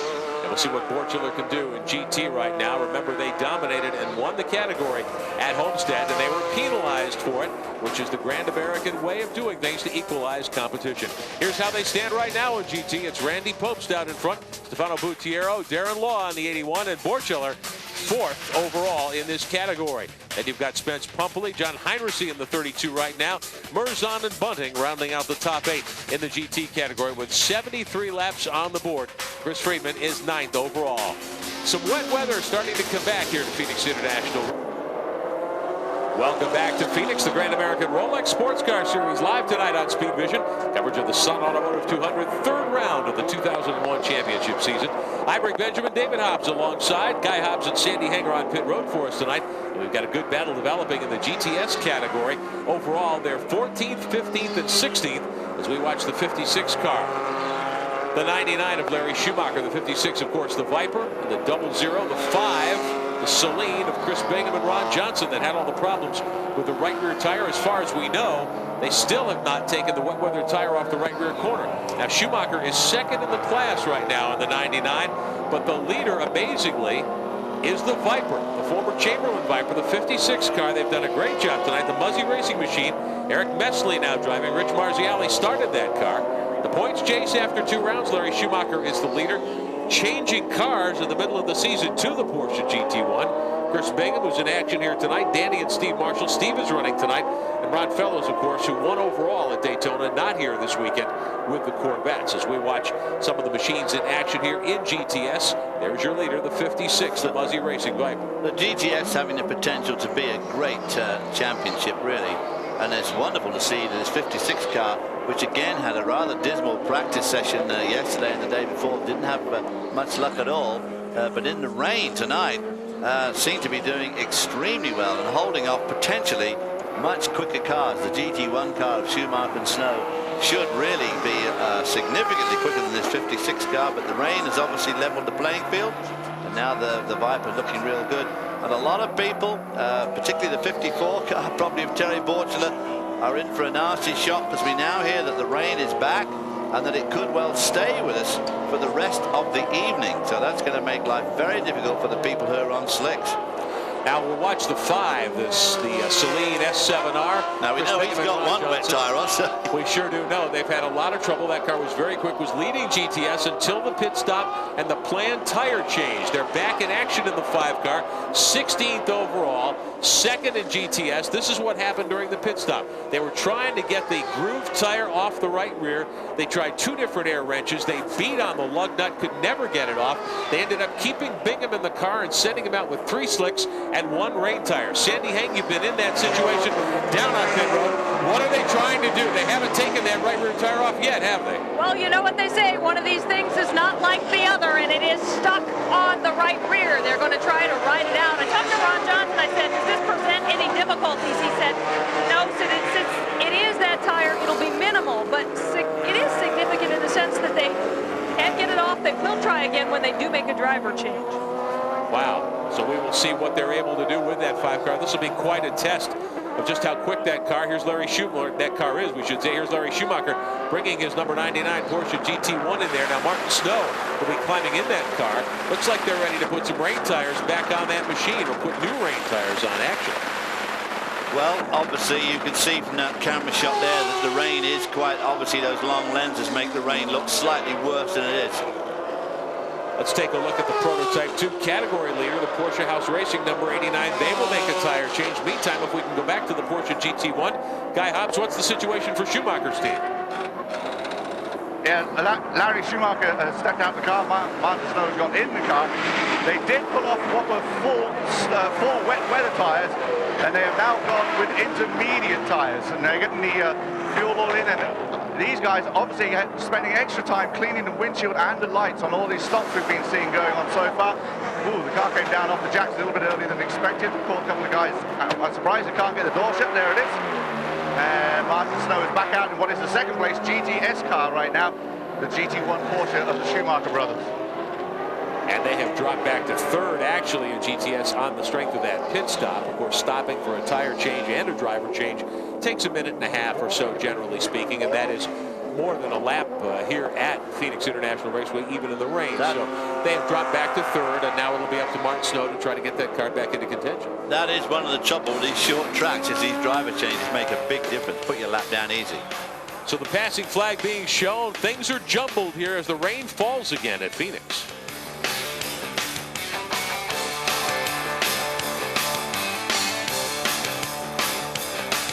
Here's your overall leader, James Weaver, bringing Rob Dyson's Riley and Scott Ford down on pit road. They're going to screw new tires on and change drivers. Leitzinger will hop into that driver's seat. And they will put some rain tires on to Guy Hobbs. Yeah, they've gone from the slicks they switched to, now they've gone back on to look like full wet weather tires. James Weaver out the car, belting up Butch Leitzinger, adding the fuel. It's changed, fairly routine, but obviously the decision on the tires, because now the rain is still sprinkling, but seems to be coming down a little heavier. Now just adding a dash more fuel. And Butch Leitzinger is off and on the way, and we'll try and get a word with James as soon as he has a chance to take his helmet off. So Butch Leitzinger is down and away. Meantime, the other Banana Joe's machine, the Lola, driver change. This should be Oliver Gavin climbing in, and Gavin is very quick. They're putting some sort of wet weathers, probably intermediate tires on that machine too. David Hobbs mentioned a moment ago, we're getting reports that now officials expect rain to be with us the rest of the race, the remaining 50 laps or so. So Gavin from England climbing into that car, getting out after John Field opened in that machine tonight, the 37 car. Their team car is behind the wall, the 28 car. We talked about it earlier. It looked as though Joel Field had perhaps brushed the concrete with the right rear corner of the car. We're told they have retired the car because of suspension damage to that corner of the machine. We saw the wheel wobbling as Clint Field took it out of the pit road area and out of the racetrack, and they were obviously slow, so they have retired the 28. The 37, though, Oliver Gavin, may well be able to be a contender here in the last 50 laps, and we will see. It looks as though they have come out on sticker tires right now. Let's get an update, meantime, on the progress of the Dyson team now that they've made their driver change. Back to pit road, Guy Hobbs. Well, you talk about Oliver Gavin being used to racing in the wet. This man certainly is too. James Weaver, really changing conditions out there for you this evening. Wet, dry, wet. Yeah, it's a bit difficult. You're obviously not going to be quick all the time, but the important thing is to stay on the road and be quick most of the time.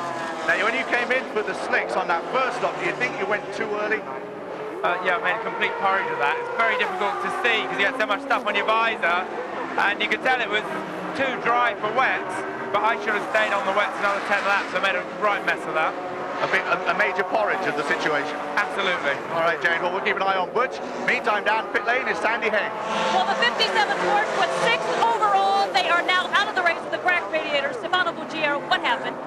It's happened that we were leading really with a big lap, nearly half a lap of advantage, and the 61 Porsche was very slow, and he just dived into me during the marshal was waving, and he let me pass, and he was just dive into my nose, and we broke an oil radiator, and unfortunately the race was gone.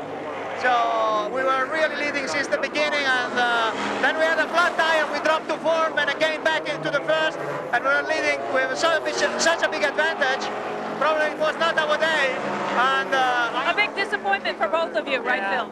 Okay. We had a good day. We really had a lot of fun while we were out there. And okay, back to you guys.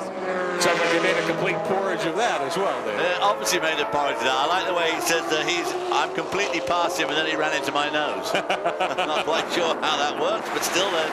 But it was interesting to hear what James Weaver said, which just reinforces what I said about the fact that these guys should never have changed as soon as they did.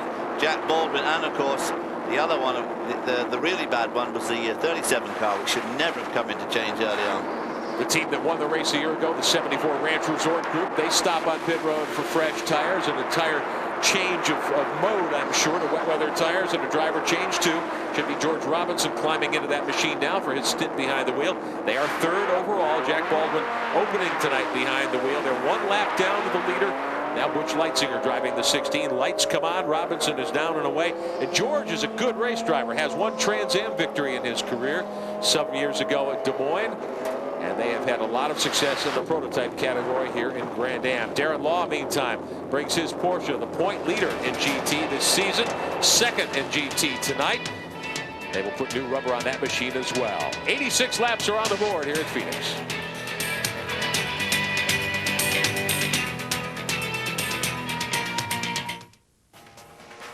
Less than 50 laps to go at Phoenix. It's raining hard once again for the Sun Automotive 200, the Grand American Rolex Sports Car Series. Exclusive coverage tonight here on Speed Vision. I'm Rick Benjamin with David Hobbs. Sandy Heng and Guy Hobbs are on pit road for us as the rain continues.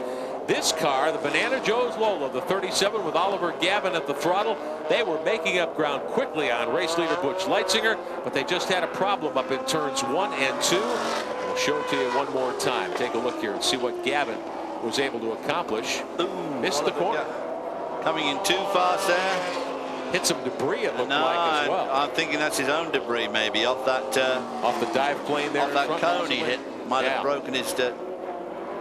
giving him that. Won't give his downforce much good. John Field had driven the first stint in that car. Gavin got in a while back. Sandy Heng with Field on pit road. And Sandy, tough break for that team. What's the situation? Well, I don't think they know exactly what happened with Gavin right now. John Field doesn't know. Oh, I don't know. You know more than me. they're not able to see what's happening in the booth, but you did have a tremendous run. You had a couple of moments when you spun around, but you were able to get it back and work your way through the pack, picking them off one by one.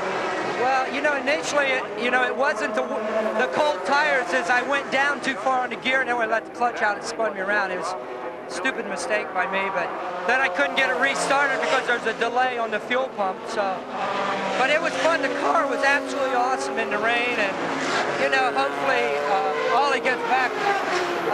But no, we were having fun, and I just want to say hi to my wife, Wendy. And we've got a good luck omen right here. This is Eric in Daytona. He was on his back and out of commission, and he's here with us today. So that's your brother-in-law, Eric Shielder. For a long time, you had a sticker on your car. Get well, Eric. This is Eric, and he's fine, and I think he's maybe bringing us some good luck. So a lot of reasons to celebrate here for John Field. It's Lamar doing a nice job with Gavin at the throttle. They are second despite that off-course excursion. And the nose of the car actually looks all right. I'm looking at it there. It's a bit hard to tell because the headlights are shining right at us, but I think it's okay. He obviously clipped that cone down at turn 1, but he seems to be okay. Look at how hard it's raining. And David, they brought the Celine on pit road. They're going to try again to change that right rear tire. Now that is a wet weather tire. They're using a bar. They're using the big long bar. They're using a brake bar. Look at them jump up on that brake bar to try to get leverage. The Viper is in as well, the former Chamberlain Viper, now from the Muzzy Racing Stables in GTS. The battle in GTS looks like this. And it's done it too. They got it off. They got it undone. Up on the air jacks, they'll put wet weather tires all the way around on that car. Now we'll see if Ron Johnson will climb in. The door is open, and it looks as though Johnson is going to get in to finish things up here with about 50 laps remaining tonight. Thinking about 44 laps to go at this point. Johnson will climb in. He is the house pro, although Chris Bingham has done a great job in an early double stint in the 5 car. Tremendous job. I mean, really tremendous. Especially that last bit where he must have had an horrible mix-up of tires there, which can't have felt nice at all, because very often there's a difference in the radius. Yeah. The circumference of a wet tire to a dry tire. Watched him go around a couple of times. He backed off the gas, obviously had to, but was very smooth under those trying conditions. They will get the Celine back down on its 4 wheels and away here in a moment. Johnson is a great race car driver. They have been very quick all season. Right now, the Viper is leading GTS. The 5 car is second despite the pit stop. 3 laps behind unofficially to the 56 car, which is also on pit road. So it'll be interesting to see over the final 40-plus laps tonight at Phoenix whether Johnson is going to be able to cut into that lead and steal a GTS victory tonight despite those tire troubles as we watch the field navigate the Phoenix International Raceway road course under heavy rain. We'll be back in a moment.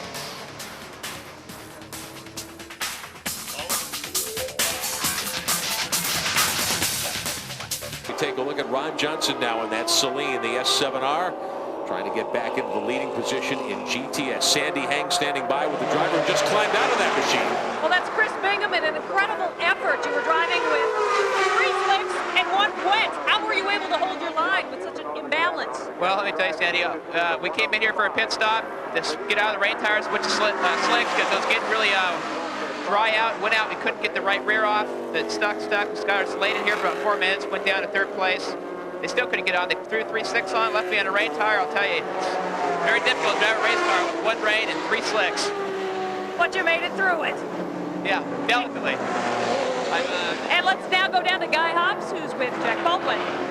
A dry Jack Baldwin, but only because he's standing under the tent. Jack, the first stint was unbelievable. You really closed up on James Weaver very fast, and then you both came in for slicks. Do you think you came in too early? James thinks so. Yes, we did. I think we did too. I don't know what happened on our stop. We had a problem, with the tire back there, but I was having a good time running with James. I felt like I had something for him, and we did come in early because, boy, I tell you, that next 10 laps or whatever it was unbelievable. I spun it once and had to launch it out there. I was trying to put heat in the tires, and that was a tough time. And I want to say hi to my kids back home, Erica and Allison. This is what you call really playing in the rain. Working in the rain, yeah. Well, good luck, Jack. We'll keep a close eye. Everybody now on the wet tires, so it's going to see how the last 30 laps go. Yeah, I'll tell you what, it's a lot of fun out there, and everybody's doing a great job, and I was really having a good time, and, hey, I hope the race continues to be a good, safe one. All right, thanks, Jack. Back to the booth. 40 laps to go. They are third in the 74 car. We certainly hope that is the case, too. Let's show you how the 74 team won this race 1 year ago. Remember, we said George Robinson was ill, couldn't drive. And they had motor problems, had to borrow a Judd motor from Kevin Doran's team. But after all that difficulty, Baldwin and Irv Hare, who came in to partner with him for the weekend, were able to come away the winners of the Sun Automotive 200. That was 1 year ago here at Phoenix International Raceway. That was the most amazing thing. You know, Irv Hare didn't even get the call until like Friday night. I mean, he red-eyed it down here, jumped back to Little Back, comes here Saturday morning and wins the race Saturday evening. None of it. So George Robinson's obviously having trouble with the rain, and I'm not surprised. I mean, that is a terrible way to start a race. 2/3 of the way through, and you jump in and it's pouring with rain. They say, go and win it. You haven't driven all day, but here, get out here in this rainstorm and do something for us. Raining hard at Phoenix in the Sun Automotive 200. We'll show you the class leaders as we take a quick timeout.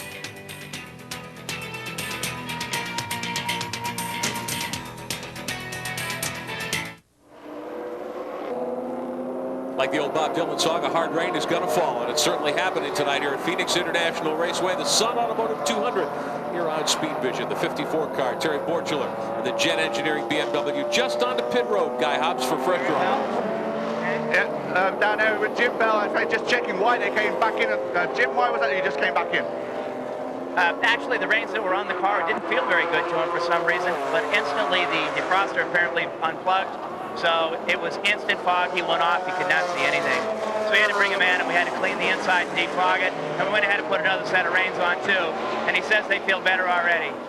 But here we go. Hoping this set of Yokohama's better than the first one. Terry Borchler out there trying to stay with a clean windshield and battle his way through the field. I think worse, you know, and he's, you know, everybody says it must be great to drive a car with a windscreen and windscreen wipers as opposed to the open cars, but the fact is you can see a lot better in the open car because most of the spray goes over your head. And all you got to worry about is your visor missing up. Once the windscreen misses up, you're done for because you can't reach it to clear it.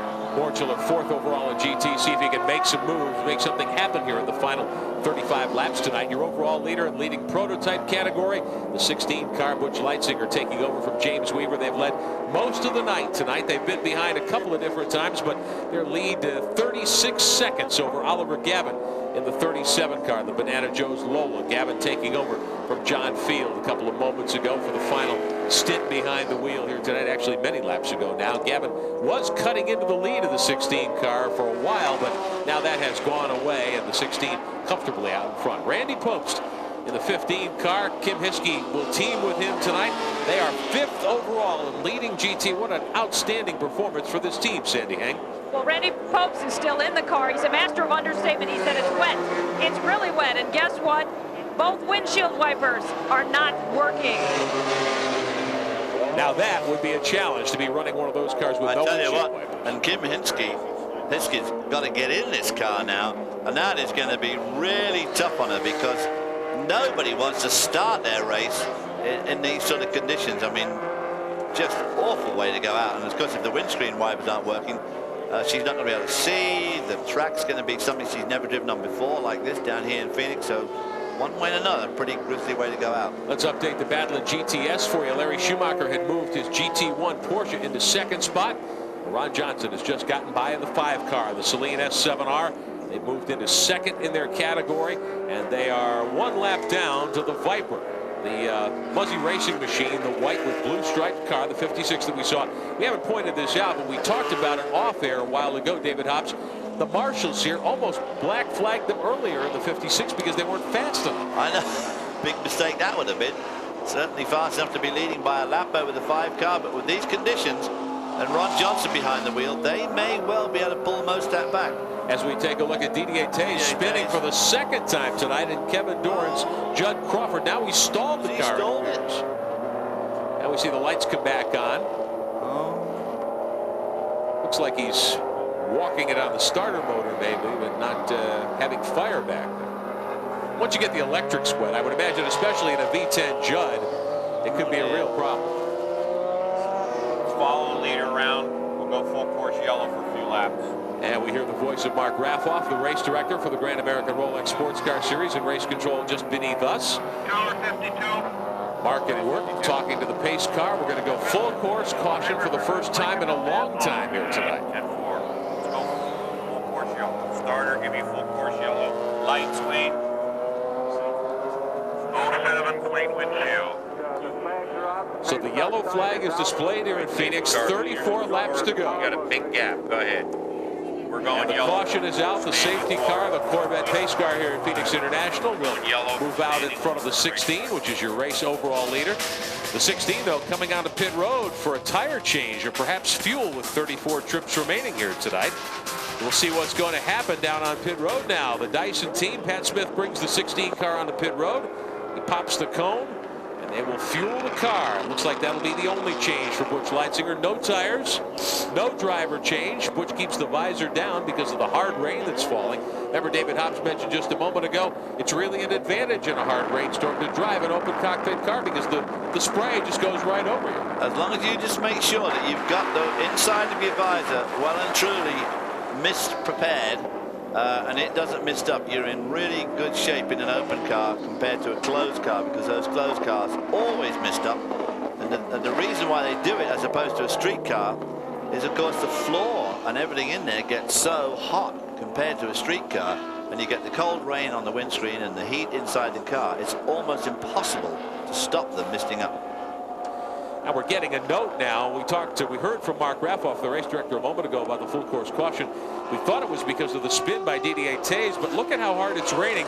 We're being told that it is because of standing water on the racetrack, that's why the full course caution has been shown here. Mark Raffoff, this is Rick Benjamin upstairs in Speed Vision Broadcast Central. Can you hear us? Absolutely. What can I do for you? Well, I wanted to find out about your decision to go full course caution. Is it because of standing water, or was it before the Didier Taze spin? Well, actually for the standing water, if you guys noticed, there was a number of people out there that were losing it on that short chute because that's a slightly lower level of pavement, and we're going to send somebody out there to take a look, see what we can do here.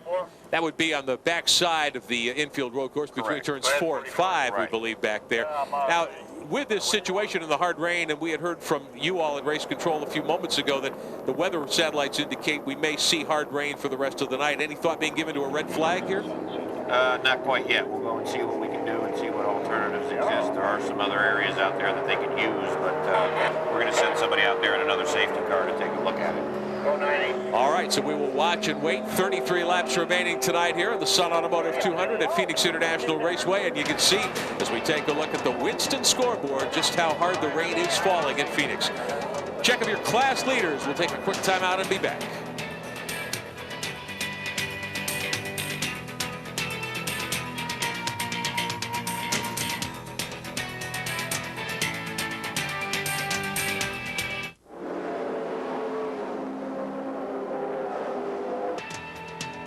Welcome back to Phoenix. It has been an interesting night for the Grand American Rolex Sports Car Series. We've had a little bit of rain, some dry conditions, a little bit of rain, and now heavy rain. And that has caused many of our competitors to spend some time facing traffic from the wrong direction. The number 56 Viper on those. After a couple of spins, is still leading the class. And the 57 car that's now out of the race. And here is the spin by your Prototype 2 leader, Bruno St. Jacques and Robert Julian in that machine. And a great night to have the umbrella concession, David. Absolutely a great night to have the umbrella. But look how deep that water is on the track. It is standing water, which is why we're under a full course caution here. There's a lot of rain falling, and it's gathered rather badly in some parts of the track. Temperature down 5 or 6 degrees since we took the green flag a couple of hours ago. We've got almost 7/10 of an inch of rain recorded already in just the last hour or two. The winds have died down a little. That's certainly a good thing. Late this afternoon, we had high winds, dust storms here at the Speedway a couple of different times. Phoenix, David, as you've said, it only rains here 5 or 6 days a year, seemingly, but it happened to pick race day to have that happen tonight. Not only did it pick race day, I mean, it picked race night. I mean, it's been sort of clouding over all day, and it really started just as the race started. And pretty unfortunate. There's the 09 car, which came in earlier on. We saw him with his radiator intake clogged up with grass. It had overheated it. They removed the hood. But it seems to be running okay now. They are 15th, cooling now. 15th overall and leading American GT. Craig Conway started the car. Doug Goad also driving for the Fliss Motorsports team, and they've done a great job battling back after that adversity to take over the AGT lead from the 00 Mustang.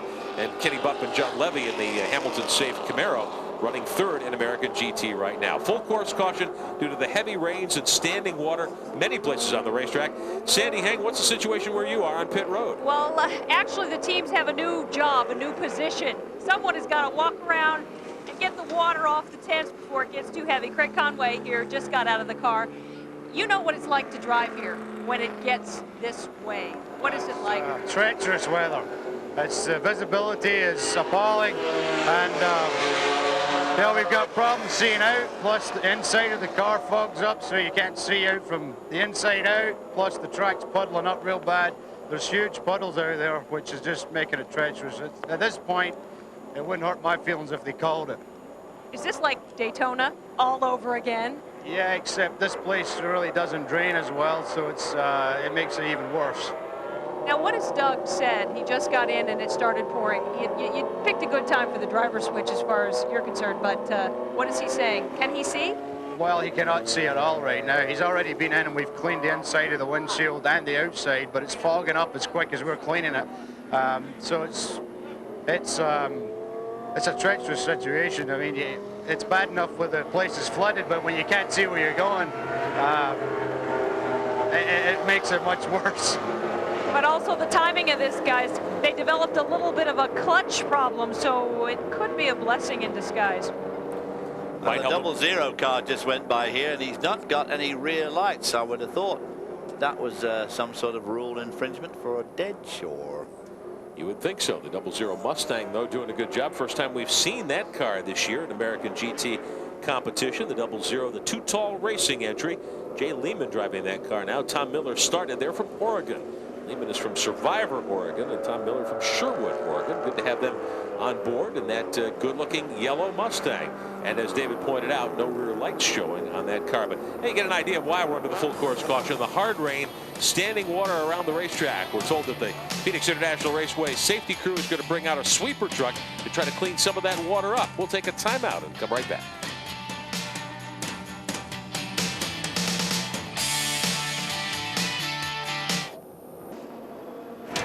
Welcome back to Phoenix International Raceway. Coverage of the Grand American Rolex Sports Car Series live on Speed Vision. Third round of the 2001 season. The Sun Automotive 200 tonight under full course caution due to hard rain and standing water on the race course.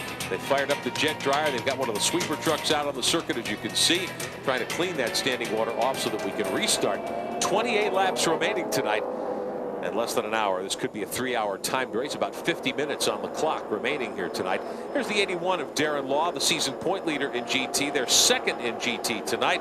Darren Law and his partner Matt Drendel driving that machine at the moment.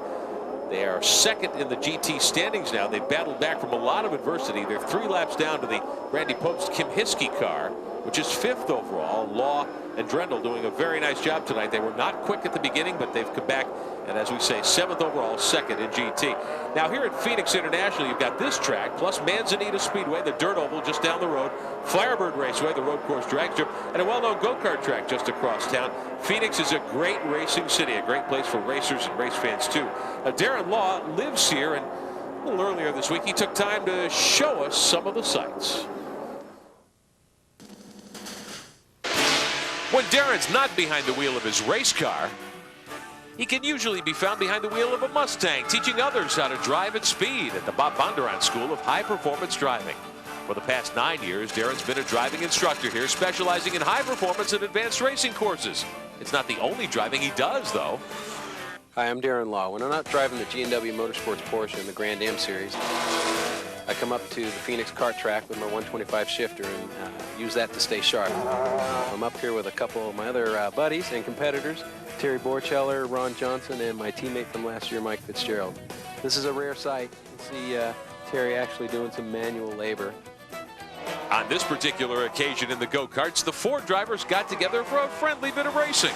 And unlike the results from the Homestead event, this time Darren beat out his good friend, Terry Borcheller. I think I got him covered. I don't know. I was paid a pretty good amount of money to stay behind you in the filming today on the kart stuff, so maybe this afternoon we can go back out there and do it for real. Oh, I'm sure we will. And, you know, I don't think, at least at PIR, you don't have as much of a straightaway with that V10 or V8 or whatever you got under the hood. I've been getting a lot of heat about that from Grand Am. You know, they've been putting all these restrictors on us, all this weight, and what's the deal with that? Is your team complaining about our car? No, not us. I mean, we ran fine last race. We're ready. We have no problems with it. I hope so. Somebody's doing some complaining. I don't know. I don't know. Those V10s, I don't know.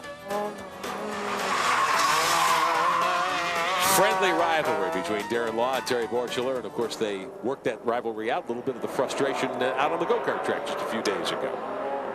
Well, both of them working it out now through this very, very heavy rain here at Phoenix. It's not too bad on the bank bit there because the water runs off, but it's very bad in the infield.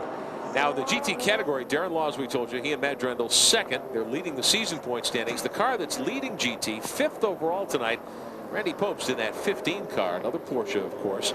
Interesting situation, though. Randy Popst is still in the car, and there are only 27 laps to go, Sandy Hang. They've got to make a move here pretty soon. Oh, they are. They are preparing for a pit stop right now, and Kim Hiskey's preparing to get into the car. But one of the interesting scenarios is going to occur when they do make the driver change and they come in and change tires. There's a small lake right in front, and it's not ankle deep, but it will be a frustration and something the team will have to deal with when they do make the driver change. And they've been joking around that Randy needs a scuba suit right about now. He's been navigating through all those puddles. Well, a snorkel might be in order for him, too, to be able to see and breathe. But here's the interesting part, I think, David Hobbs. If this race should be red flagged, which is a possibility, the standing water conditions obviously not getting a whole lot better on the backstretch, and Randy Popst has to come in and make that change, he could give up the lead in the GT category and not get a chance to get it back. That's right. I mean, they need to have a pretty clear direction from the organizers whether this race is going to be called before they make that stop. I thought the rain had eased up a little bit a few moments ago, but and they were making headway on moving some of that standing water, but it looks pretty strong again still. I think it's coming down hard again. As we watch the safety trucks come back out on the racetrack, they're trying to blow some of that standing water off. It does look as though it's raining harder now as we await the arrival of the 15 on pit road. They have to stop and make the driver change to be within the Grand American Series rules. So Kim Hiskey will have to get in that car. They'll give up a ton of track position. Better than a green flag stop to do it under caution. But if the race doesn't restart, they'll be stuck wherever they come back out in line. Meantime, let's get an update on the weather situation and the track conditions. Back to Mark Raffoff, who is the race director for the Grand American Rolex Sports Car Series.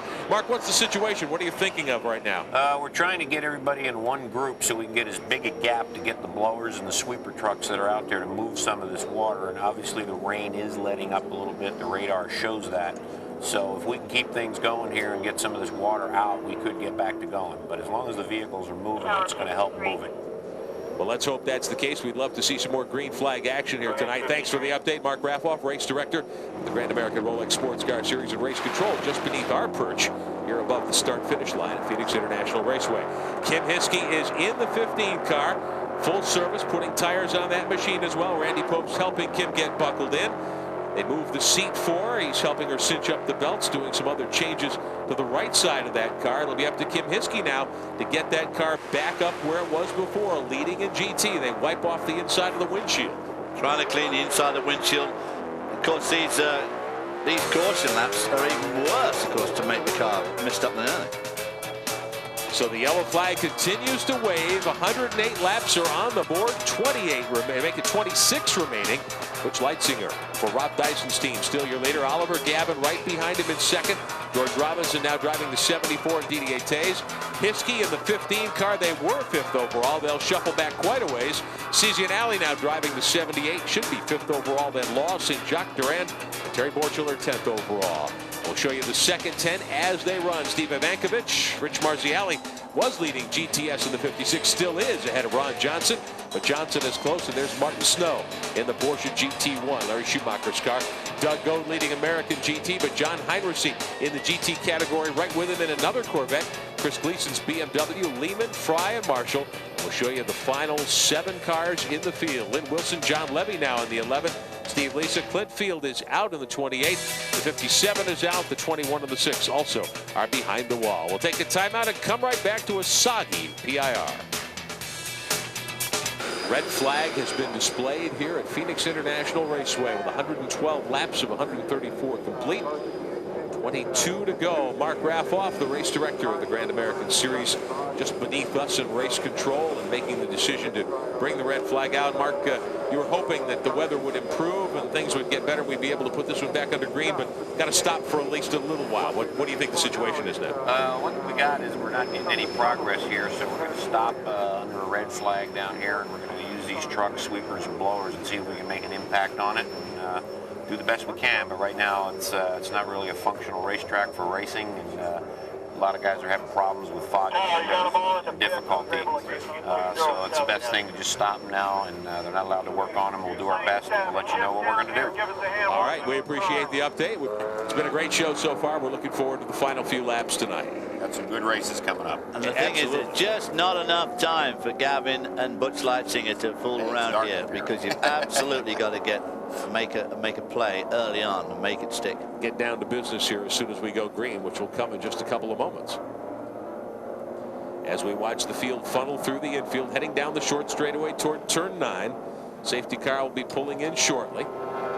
Kim Hiskey's the one I feel most sorry for. Yeah. But she has got a fairly good cushion, so if she can just keep her head and stay out there, but it's going to be very difficult because this is going to be about her first lap in anger. Oliver Gavin in the 37 restarting second. Butch Leitzinger and Rob Dyson's Ford, Riley and Scott, the 16 car, your restart pole sitter.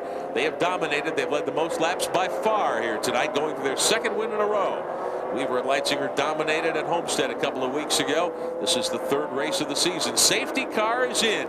We start with 19 laps remaining. Green is in the air, and Weaver and Leitzinger, the 16 car, they take him down into one. Leitzinger at the throttle. Some movement further back in the pack. A lot of shuffling. A lot of drivers know this is the time to show their hand now. That's the 32 car, Heinrichsey, at the wheel of that machine, trying to move by some of the Prototype 2 machines. Now we've got a great battle in Prototype 2. One lap separating the 89 from the 22. The Porsche House Racing 89 car has led just about all the way in Prototype 2. And the 22 car, Mike Durant at the wheel now, trying to move up and get back on the same lap as we watch the battle up in front. And look at that, Didier Taze has gotten by Gavin now. That is not for position.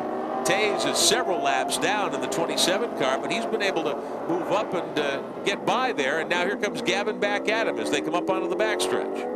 Gavin's going to get back around. Gavin surprised me a little bit there, because previous to the stop, he had been slightly quicker on balance than Butch Leitzinger, and I thought that at the restart here, he might really show his hand and have a go. But obviously there's a few laps to go left, but it is only a few laps, so if he's going to make a move, he's going to have to make it. Watching the 37, Oliver Gavin, they are second. They're about a second and a half behind the leader, Leitzinger, right there in the 16 car. And there's the second place car of Gavin. That's where that water is real. Oh, look at that, it's still bad there. The car, big lurch there as these tires scrabble for grip. When the water gets deeper than the grooves on the tires, when they start to aquaplane, and that's the scary bit. Be 16 laps to go coming up this time by, and this is about the polar opposite of what we saw at Homestead in the month of March.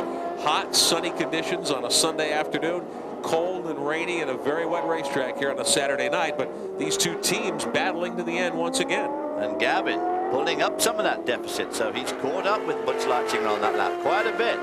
These cars are battling for the lead. The 16 and the 37 with a handful of laps remaining tonight at Phoenix after a long red flag due to hard rains and a just drenched racetrack. It's dried out enough that we can go racing once again as we show you some of the other category leaders. Gavin much quicker through turns 10 and 11 there. NASCAR 3 and 4. He's very quick through that bank turn. 16 to go, David Hobbs. If you're Oliver Gavin, what are you doing? Are you just riding now and trying to pick a spot to make a move on Leitzinger? I think not, because overtaking these cars is difficult enough at the best of times. There's not many places here where you can overtake, and you really can't afford to be leaving to the last couple of laps, because will be so easy for Butch Leitzinger to block him out. I think if he sees an opportunity to get past and get in front, he's got to take it. The two leading prototype machines leading the overall standings here as well at Phoenix. The 16 with Butch Leitzinger from State College, Pennsylvania, on the button up onto the backstretch. Oliver Gavin from England in the 37 right behind him. The gap about half a second. John Field, the car owner, the team owner, watching his teammate Gavin try to make a move. Look, Mom on TV. Wow, coming into lap traffic, and this could, now. Gavin pinched off as they dive into one. He's in the grass. Oh boy, that was very close. They both were balked there, but I think that Gavin was balked slightly worse. Here's more traffic in front of Butch Leitzinger now. which of course Oliver Gavin's going to have to find his way past as well. Very tricky. You get an idea there of the visibility these guys have got. Not very good. Leitzinger gets through. The 09 Corvette moves out of the way for Gavin. We'll show you one more time what happened as the leaders came down the front straightaway. Leitzinger to the inside of the lap cars, and here's Gavin where he's blocked going into one. Gets pushed to the outside, goes through the grass. Got away with that well, because obviously that grass is slippery and wet. I mean wet and slippery. Moving by Kim Hiskey in the 15 car, still leading in GT after taking over from Randy Pope, still 5th overall. Gavin now slipping back a little further. It looks like Leitzinger has opened up about 10 or 12 car lengths. Sandy Hang, what's the situation now in Gavin's pits? Well, actually, John Field has been watching this bouncing up and down, and he made a little crack to all the guys standing around here. I'm sure glad it rains a lot in England, meaning he has a lot of confidence in it. Gavin doing a great job now, drawing right back up on Leitzinger's rear spoiler. Traffic could well be, or could well play the pivotal part in this race. After all these laps, well, coming down into that turn 3 area, Oliver Gavin gets bolted out again. That's the 7 car, I believe. The BMW has to go around the long way. Chris Gleason in that machine, staying to the inside, letting the faster cars race by to the outside. And look at this, Gavin right up again on the back bumper of the 16. This is what I mean about him having to take, if he sees the opportunity to get by, he's got to get by, because it could be like this to the end of the race, and the opportunity may never come again. Gavin through 3 and 4 of the oval. I don't think he's as quick as Weaver around this fast part of the racetrack, rather Leitzinger at this point. Well, I thought he was a couple of laps ago, but he certainly, Leitzinger certainly seems to have got the hang of it now. This is tricky in the wet, this corner here. You know, hard braking on that left-hand curve. Very difficult set of circumstances. Leitzinger, your leader in the 16 car. Gavin in the 37, right behind him through the twisty infield road course here at Phoenix, closing right back up again. Visibility for Gavin, of course, terrible when they're coming up onto lap traffic, because he can't see around Leitzinger's car. He can't see who's in front because he's just completely buried in that spray. Be 12 laps to go, this time by about 16 minutes of running time remaining for the field tonight here in the Sun Automotive 200, the Grand American Rolex Sports Car Series. Leitzinger in the 16 is your leader, and we hear that a caution is coming out. One car has spun right up there at the top of the backstretch. The 14 machine, one of the GT competitors here this weekend, has spun. That's the Autometrics Motorsports Porsche in GT. Corey Friedman and Jonathan Fay, and Fay is at the wheel right now, the 14 car, back in 19th overall, and in GT they are 6th in the running order. And one of the Archangel Prototype 2 cars, the 21 that spent so many laps on pit road, Paul Macy now driving that machine, he too has spun. So the caution is out with 2 cars going around on the racetrack. So that will slow the field down, of course, and the safety car will come out as we get a look at Butch Leitzinger at the wheel of Rob Dyson's Riley and Scott Ford. They've dominated the show here tonight, trying to hang on in the last dozen laps at Phoenix International Raceway. We'll come back after a quick timeout. We'll show you who's leading which category here at Phoenix.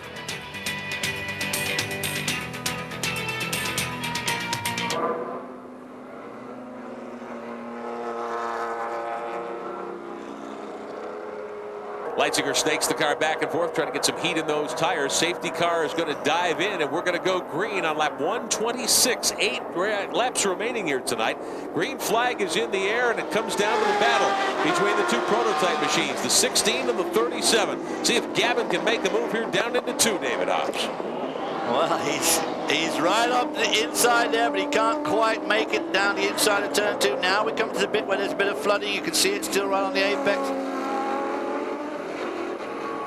He's got to hang in here, hang in right through this infield, and his best chance is going into turn 9. But I tell you what, Butch Leitzinger's, oh, now there's a good point. Leitzinger to the outside there. And sometimes that works, you know, in the rain, because you're off the greasy line. And this is where Gavin could get it down the inside into. He's going to try him. Here it is for the lead. He may get him. Oliver Gavin. Oh, Leitzinger spins. Leitzinger does a 360. keeps the car fired up, gets it back in gear. Gavin has taken over the lead on heavy pressure on Leitzinger, and Oliver Gavin has grabbed the lead with 8 laps to go. I don't think they touched. I think he was right on side in there, and he pushed Leitzinger to the outside, or made Leitzinger stay wide. Now all Oliver Gavin's going to do is keep his head.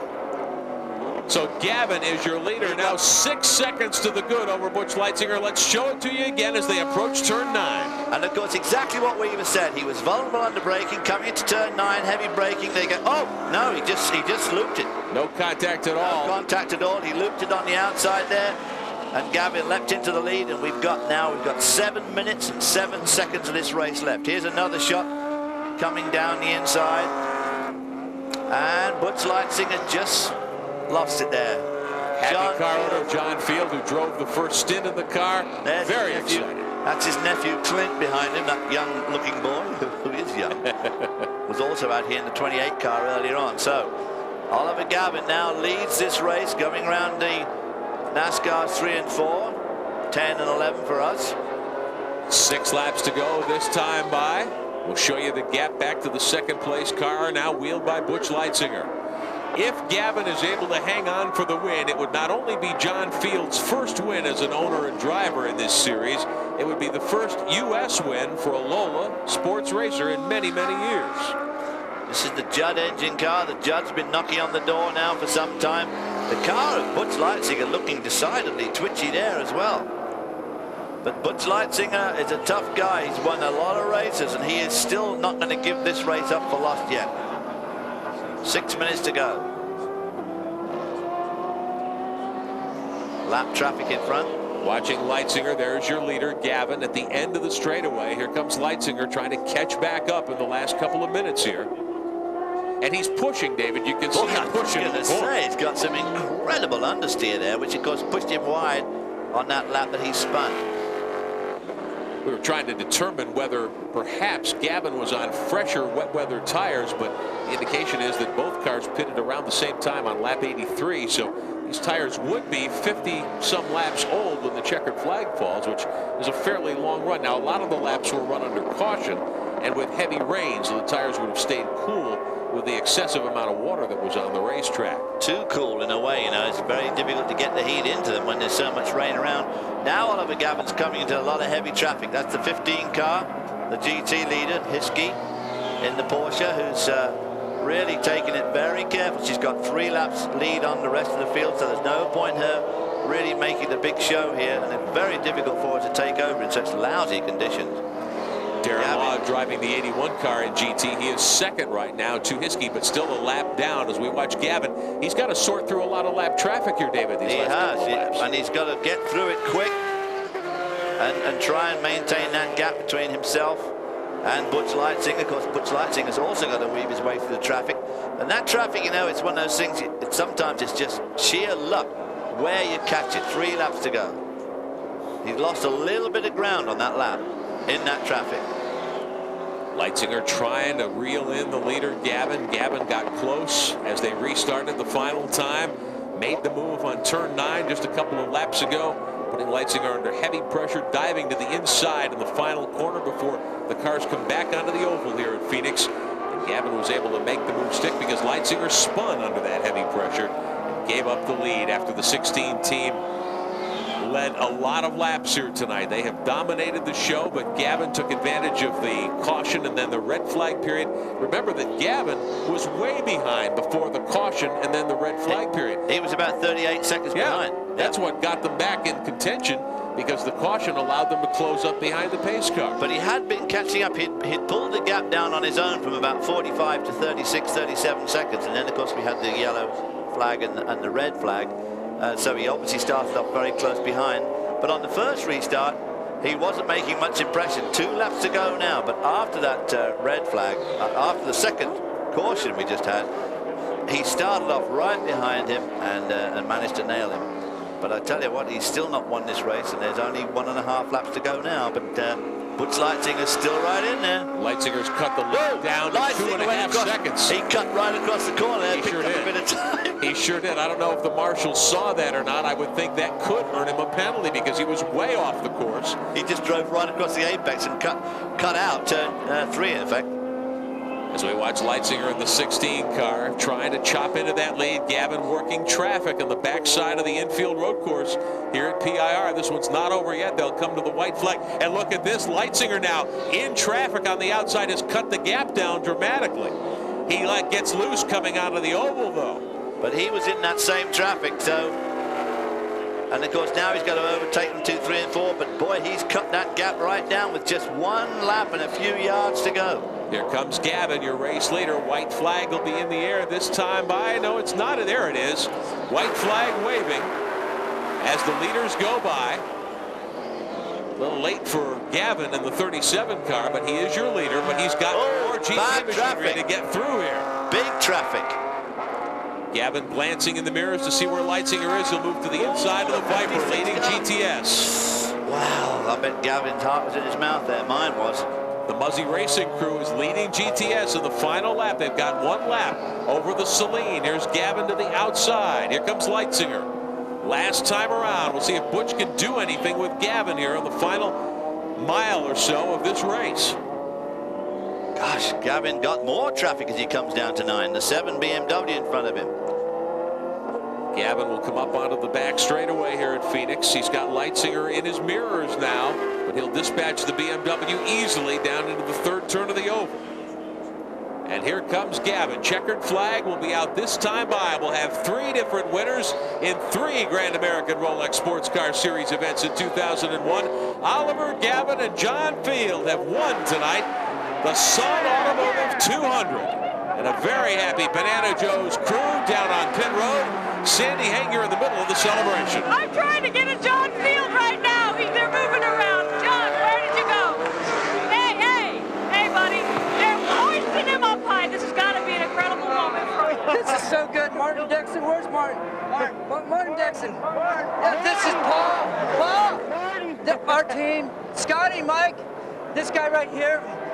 We hired him as our manager. Paul Butler, Scotty, and Mikey. This is the best group of guys. They put it together. It's not the drivers as much as the team. We've worked hard. This guy right here, where's Mike White? Greg Epworth.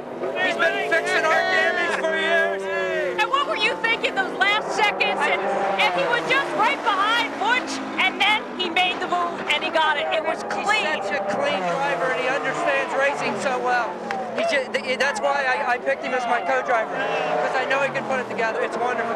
And earlier you were saying that Eric, your brother-in-law, was your good luck charm. Dad, Mom. Aubrey, Samantha, my wife, and everybody out there. Joe, Chelsea, Preston, Sherry, it's a family affair. Love you, Johnny. John's been working for Phoenix Hill. And that's Eric Schilder, their brother-in-law, who is ill. This is his first race back, and they said they were going to win this for him, and they did. And headed toward the haulers, but there's your winner, Oliver Gavin, out of the race car to meet his team owner and co-driver, John Field. Well, the one thing that today's race showed that you absolutely never, ever give up. Because John Field took the lead, spun on the first lap, dropped right to the back of the field, and they've never given up since. No, not at all. First career win for Field's team and for Gavin in the United States in Grand Am competition. Butch Leitzinger finishes 2nd. George Robinson, Jack Baldwin take 3rd. Didier Tays and Freddie Leinhardt 4th. And there's the 15 car in 5th. And Patrice Roussel and his team come home 6th. Darren Law 7th. And Bruno St. Jacques wins Prototype 2 tonight in the 89 car. Second group of 10, the Spence Pumpelly team comes home 11th. There's your GTS winner, the 56 car, the Viper. And the Celine finishes 13th. They lose GTS, David Hobbs, by a lap. It was a pretty exciting run for those guys. The 56 cars, we said, nearly got black flagged early on, because we found out now that they'd made the chance and gone on slicks right from the word go, which was pretty brave, as did the 54 car, and both of them came out looking pretty good in the end. And we congratulate Doug Goh and Craig Conway, the winners in AGT tonight in the Fliss Motorsports Corvette. So that's the action tonight at Phoenix. We'll be with you in the month of May from Watkins Glen and from Lime Rock for more Grand American Rolex Sports Car Series action. For Sandy Hain, Guy Hobbs, and David Hobbs, I'm Rick Benjamin. We'll see you tomorrow night on Speed Vision News Race Week at 7:30 Eastern, 8:30 Pacific. Thanks for watching, everybody. Good night from Phoenix.